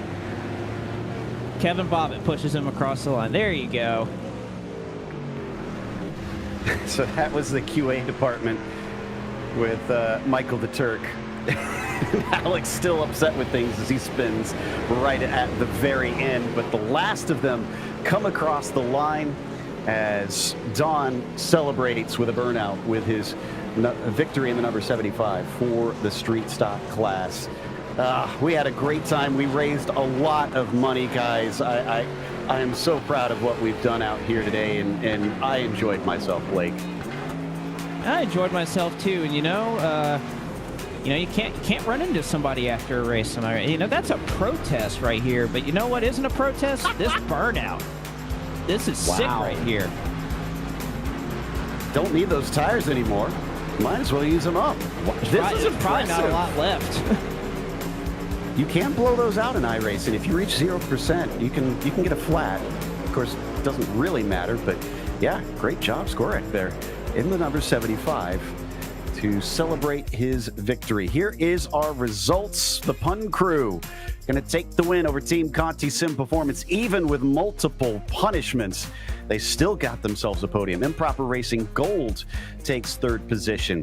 iRacing Staff Porsche going to be the highest positioned staff team. They're in 4th as iRacing Staff Red follows them home for a top 5. Civ Ryan will finish in the 6th position. Then it's Mike and Mike, who we saw just creep across the line. Team Alex Horn in 8th, and the last team on the lead lap was I5G. Then you've got Door Bumper Clear. Unfortunately, it was just a little bit too much to make up with all the punishments they received. Team Tony Kanaan was 11th. Team Sierra Races in 12th. ELZ 46th and 13th, and Slobber Goat Racing 14th. Team Kevin Bobbitt 15th and last on our GT3s here, Keenan. Yeah, and then Formidable Racing Development, again, just have a solid race, and that leads them to the top step of the podium, followed by Matt in 2nd. Pax Oceania MS Society, great run for them up in the top 3 all night. Skidmark Racing in 4th position. Scuderia Chicken House rounding out the top 5 with Matthew Bear 2 in 6th place, and Team Derekis in 7th, and 11th Machine. iRacing Motorsports today in 8th, and 4D Raceware in 9th, and Matt Malone, after all of that, still finding his way to a top 10. Great stuff for them. It's not over. 11th was Tony Latigre. I love that name. Drexel Dragons Racing and Proper Racing Black. Dog Box Racing Alpha beats out Old Turtles Motorsport 73, that 14 spot. Snowman Racing in 16th, followed by Midwest Motor Customs Racing 17th. Octavio Rondoletto having a disconnect at one point, had to settle for P18. Trading Paints not showing the speed today. 19th for them. Raging Cage and Senders winds up in 20th. And we have a few more. 12 H-Pyre Eastside DF1 Racing, who needs a shorter name, finishes 21st. Team Jordan Booth 3 and 22nd. Rosenberger 23rd. Laconia Setup Shop, we heard about their troubles with technology. They're finishing in 24th. Black Flag 25th. Ambient Impressions, Goodwood Racing, Team Ryan Seams, Datalorian 44, and Misfit Motorsports rounding out your top 30 and the last of the fields. Looks like we might have a couple interviews. Blake, have you caught up with a few important people here? Very important people. Matt Malone, Tony Kanaan here with us finally. What's that? Oh, is Tony with me right now? He is. He's in the booth with you. Hey, Tony. Hello. Hi, how you feeling?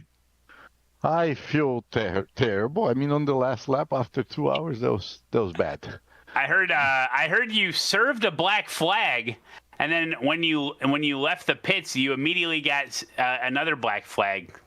I got 10 black flags. I mean, like it's, but we raised more money than anybody else. So that's amazing, man. I need to watch the rack. My computer is frozen, so I cannot show chat what happened. But good fun, man.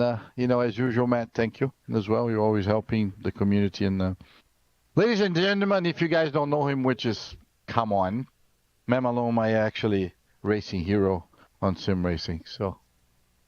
It was fun, Matt. Thank you, man. Thanks. Yeah, it was good to see you out there. Nice to see you, buddy. Yeah, it's good to see both you guys out there. Thanks so much for joining us. Can't wait to have you back and hopefully do some more of these type of events in the future. But again, thank you both. It was a pleasure to watch both of you. And Matt, you probably put on the best show I've ever seen because you were drifting that street stock around the entire time, and it was awesome. It was awesome from us to watch. Oh, that's great. Well, yeah, I mean, the tires are great for like the first 4.5 laps. Then after that, every time you even touch the throttle, the thing wants to step out on you. So after a while, it's just like, well, I'm just going to roll with it. Yeah, that was incredible. It's a great car track combo. And that was a lot of fun for 2 hours, man. My cheeks are hurting because I'm just smiling the whole time. And that was a great event. A lot of money raised, like over $40K. That's amazing. So glad to be part of it. Get one more in here, Steve Myers, who it's not just him. He's even joined by a furry friend here to watch the end of this one. Yes, Toby. He's decided to. I've been away for a couple of weeks, and so he's been kind of house sitting with some other people. So he is, and my family is away. So he was done with me racing tonight. He decided he wanted some attention.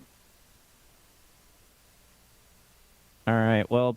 again, want to thank all three of you for joining us here tonight. Matt, Tony, Steve. I know everybody wanted to contribute here tonight as we get Chad Canalson. We'll at least get one more word from the team. So, overall assessment of y'all's performance here, Chad. What'd you think about the night? Do I have to answer that? I mean, thank goodness we could buy speed, right? Speed costs. How much money do you have? And that's exactly what we did today. Everybody donating and black flagging all the leaders to kind of keep us in the game. But what a great time. Really enjoyed it. Myers picked this track. I gave him a hard time about it on the initial part, but I really did enjoy it. Tell him why I did it. So the reason why Steve picked this track is because all of us have run Road Atlanta, Le Mans, all the tracks that are kind of known, Watkins Glen to everybody. So he wanted to get something that was unique that nobody would go and actually practice on. So I think he's drawn a lot of attention to this track. But, man, once again, hats off to Steve. Over $35,000 raised in this first session tonight. That's pretty fantastic, and really proud of Greg West and everybody that's contributed to this program. It's an honor. It really is. I'm glad to have been a part of it for this time. And, Steve, I promise next year I will practice more. I promise. I swear. He literally, I had a computer die, and he tells me I can't practice until Monday night. So, yes, this was not our best showing. And we should say we miss Nick Ottinger, too, right? Like, yeah, a big help to us behind the scenes to help us make that be faster. So, Nick, he ripped past me no less than like 6 times today. So he's definitely got the speed, and he was a huge help to us prior getting everything set up. And I do want to throw one out to TJ Majors. I have to admit it. Last night when I was out here running around, he was trying to show me the proper driving line and give me some speed last night. So thanks to TJ as well. Oh, I'm sure. And I wouldn't feel so bad. I think Steve was probably practicing a lot of exocross before this race, too. So he was probably with you there. I was actually playing the iRacing arcade prototype, too. That was actually what I was doing. So. Yeah, this platform is amazing. Hats off to you, Steve, and everybody that works on this iRacing program. It's amazing. It's a lot of fun. I've been enjoying it now for a handful of years, and I know we're going to continue to keep the sport growing, and it's pretty fantastic. So great job to you guys. All right, Steve, Chad, thank you both for joining us here. No, it's getting late, so we'll let you guys go. But again, thanks so much for joining us tonight. Yeah, thanks for all the donations, everybody. Thanks, gang. And we are joined once again by our members of staff. A little bit of a different experience. Lads, how'd the race go? Alex, you want to go first, or you want me to go first? All right, I'll go. It was fun. It started off pretty good for me because I was out front for a little bit, and then those penalties just kept coming in. I don't know who was sending all those, but I was in pit road a lot. And then when you get back there and you're mixing it up with the street stocks, and that didn't go so well a good couple of times. So it was really fun though. It was really, really fun. Honestly, when we started, I did not think I was going to make it to the finish. I was not expecting to, so that's a win. Yeah, I was honestly, I qualified 7th and was just hoping to survive. I really didn't much care where I finished. It was more about just making it to the finish. And after that first penalty, I was like, oh man, all right, we're back here in like 13th, and we're just kind of riding around at this point. And just as the penalties kept coming in on the guys in front of me, I just kept getting luckier and luckier and luckier, and I just kind of flew right under the radar and just kind of slid my way right into P4 at the end there. So we'll take a top 5 finish on the day. I don't think I've driven this track at all before practicing for this race, so I will happily take a P5 finish or P4 finish on the day. Are we going to have some words or is our marketing director going to have some words for you guys in the next meeting? We were just talking about it. He got involved with both me and Alex during the race. We saw that, a little bit of a... Yeah, he just hip checked me with 2 laps to go, and spun me out, and then he said that he didn't see me. And, which maybe is true, I don't know, because he just kept going. I don't know. We'll see about that one. I had a couple blocks thrown my way from one Kevin Bobbitt out there. I'll remember that. I'll see him around the office, and we'll remember that, won't we, Alex? Mm-hmm. Yeah. Fellas, I mean, obviously the racing's fun. That's all good, but $34,847 on our ticker right now. How's it feel to be a part of that? On the driving side, for once. It's incredible to be a part of something where we're raising such good money to give to such a great organization. I just feel lucky that I even got to race in this. I got to race with some of my childhood heroes like Dale Jr. and Tony Kanaan tonight, and that's always a great time. And it's even more fun when it's towards a good cause. So I'm just very lucky to be here. Yeah, I feel the same. It was an honor to go down pit road all those times. Because it's it's for a good cause, and pretty awesome. It's a huge number. It's amazing that every time we do this, it's incredible. So awesome to be a part of it, and to get the community involved too is really fun, and I'm glad we could do that. Just so many people hanging out, watching, driving. Really fun. Well, fellas, thanks for hanging out with us. Thanks for racing, and good luck at the marketing meeting. Thanks a lot. Thanks, Keenan. Speaking of iRacing marketing, we have somebody who's, I don't think has a lot of opportunity to be on the microphone here in the broadcast. He yells at us quite a bit over here in the broadcast booth, but Cisco Scaramuza in the booth. What's weird is I just queued myself, Keenan. How's that feel? I literally pressed the button to cue my own interview. Hey, how's it going? So a hectic race from you guys, but again, I think the big takeaway here is, and I said this to the other gentleman, $34,847, Cisco. And that's just from, I believe, one of the trackers. The total amount's going to be higher. I think I heard 40 get thrown around. I'm not confirmed if that's the case or not, but somewhere around 40,000, I'm thinking, based on the other trackers. So we'll find out at the end of the day. But just a huge amount of money, and just what an awesome event that we put on today here. And how's I'm going to use you as a overarching representation of everybody in the control room. Obviously, we were having fun. They're having fun on the racetrack. How is it for you guys there in the office? Well, I mean, for a while there, Greg West was running out of our room into race control back over to all over the place because those penalties were coming fast and loose for a while there. So Greg West got his virtual steps in, but no, everything was great. And it's just so much fun to put these events on for you guys, for everyone involved in the community. And this is why we keep doing it every year. And still plenty more racing yet to come this year, and you'll see a lot of it with us. And of course, we always thank you guys so much for watching and being a part of our shows. I think Drew's trying to do a solid job holding the camera pretty steady, and he's doing a good job. Yeah, he's doing a good job. Yeah. He's got two-handed grip going right now, for what it's worth. He's got one hand steadying it, and then the other hand doing the angle. So, ladies and gentlemen, this is what a college degree gets you. Look at the grip. The first.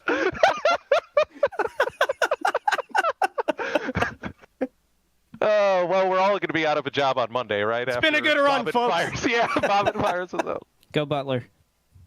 All right. Well, I think we're going to send it back to you guys to wrap it up because we got a couple more events coming up. Indeed. So big thanks to Keenan and everybody behind the scenes on that one. Next one that we've got coming up actually is going to be another one special to my heart, of course, because it's going to be the Brickyard 400 returning pretty soon here. And I actually got to go to the very first one of those 30 years ago now. Wow. Speaking of feeling old, yeah. I wasn't alive then. Not to date you or anything. Oh, boy. Me neither. This is what I get for bringing it up. So iRacing Brickyard 400, July 16th to 22nd. Watch Top Split Friday at 9 p.m. Eastern for that one. Should be a big, important one that a lot of the top oval racers are going to be competing for. But then we've also got more racing going on the roadside coming up soon after that, with the Spa 24 coming out pretty soon.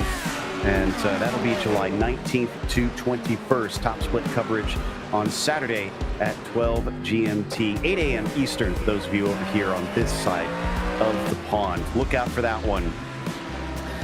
Let's go through our final thoughts here, guys. I mean, honestly, my opinion is this is some of the most fun you can have doing a show here on iRacing. And it sounds like from the drivers, Blake, the feeling is mutual down on the track. Well, again, all of these types of events, when we've done these races for the MS Society, it's great that we're able to see over $30,000 raised in pretty much every single event that we've had with them, which has been spectacular to see. I know I put on my own charity events in the past that have been somewhat marathon races, and you know the sentiment goes across all of these races that whenever iRacers come together for a great cause, everybody seems to have a really fun time, not only donating but the racing too. It seems to be a really good time. Everybody's in a good mood, and it's exactly what we saw tonight. And again, I can't wait to see what Steve comes up with next year. If he's deciding these tracks and these cars and everything, I wonder what's on the horizon when we get to this in 2025. Oh, exactly. Keenan, how do you feel after doing that? I'm sorry that we picked on you, but I mean, it's the way it was. Listen, someone's got to volunteer to be the punching bag, and I will gladly do that. It was a blast for me. It's my first time up here in the commentary booth, especially on a show as big as this is super important. Obviously, we're not just representing iRacing, but the MS Society and everything they represent as well. So being able to be a part of that and make some jokes and have some fun with you two gentlemen, and we talked about it a little bit, just heroes of mine. You know, seeing Tony Kanaan and Dale Earnhardt Jr. in the same Discord call has fired a neuron in my head that will never go away. So just to be a part of that and be able to hang out and again raise a bunch of money for a good cause, it was a treat. And I'm sure, hopefully, everyone watching had a great time too. It sounds like everybody up here and down on the track had a fantastic time. We hope you watching at home had a great time. Until next time, I'm Joe Peak. Race clean, race hard, and we'll see you on the track.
We are a movement by and for people affected by multiple sclerosis. Until we end this disease forever, we will do whatever it takes to accelerate breakthroughs.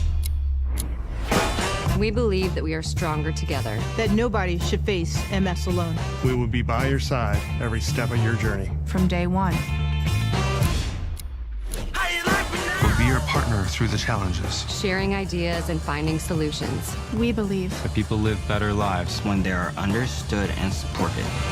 It's hard to hear. But you look so good. When you feel anything but. Or to feel like MS is the only thing people see.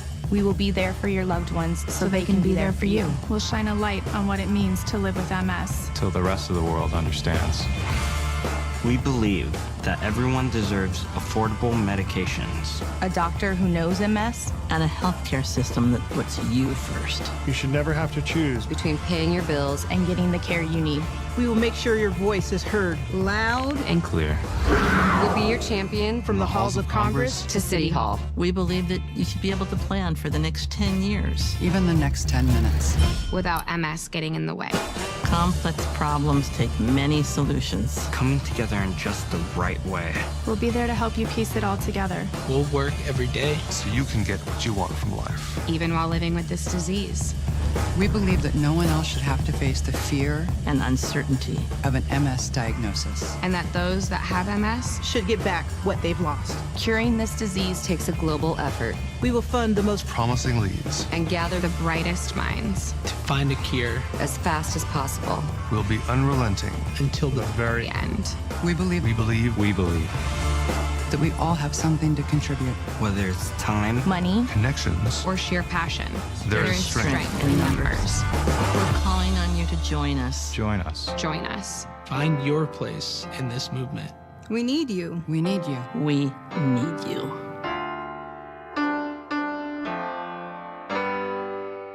Together, we will create a world free of MS.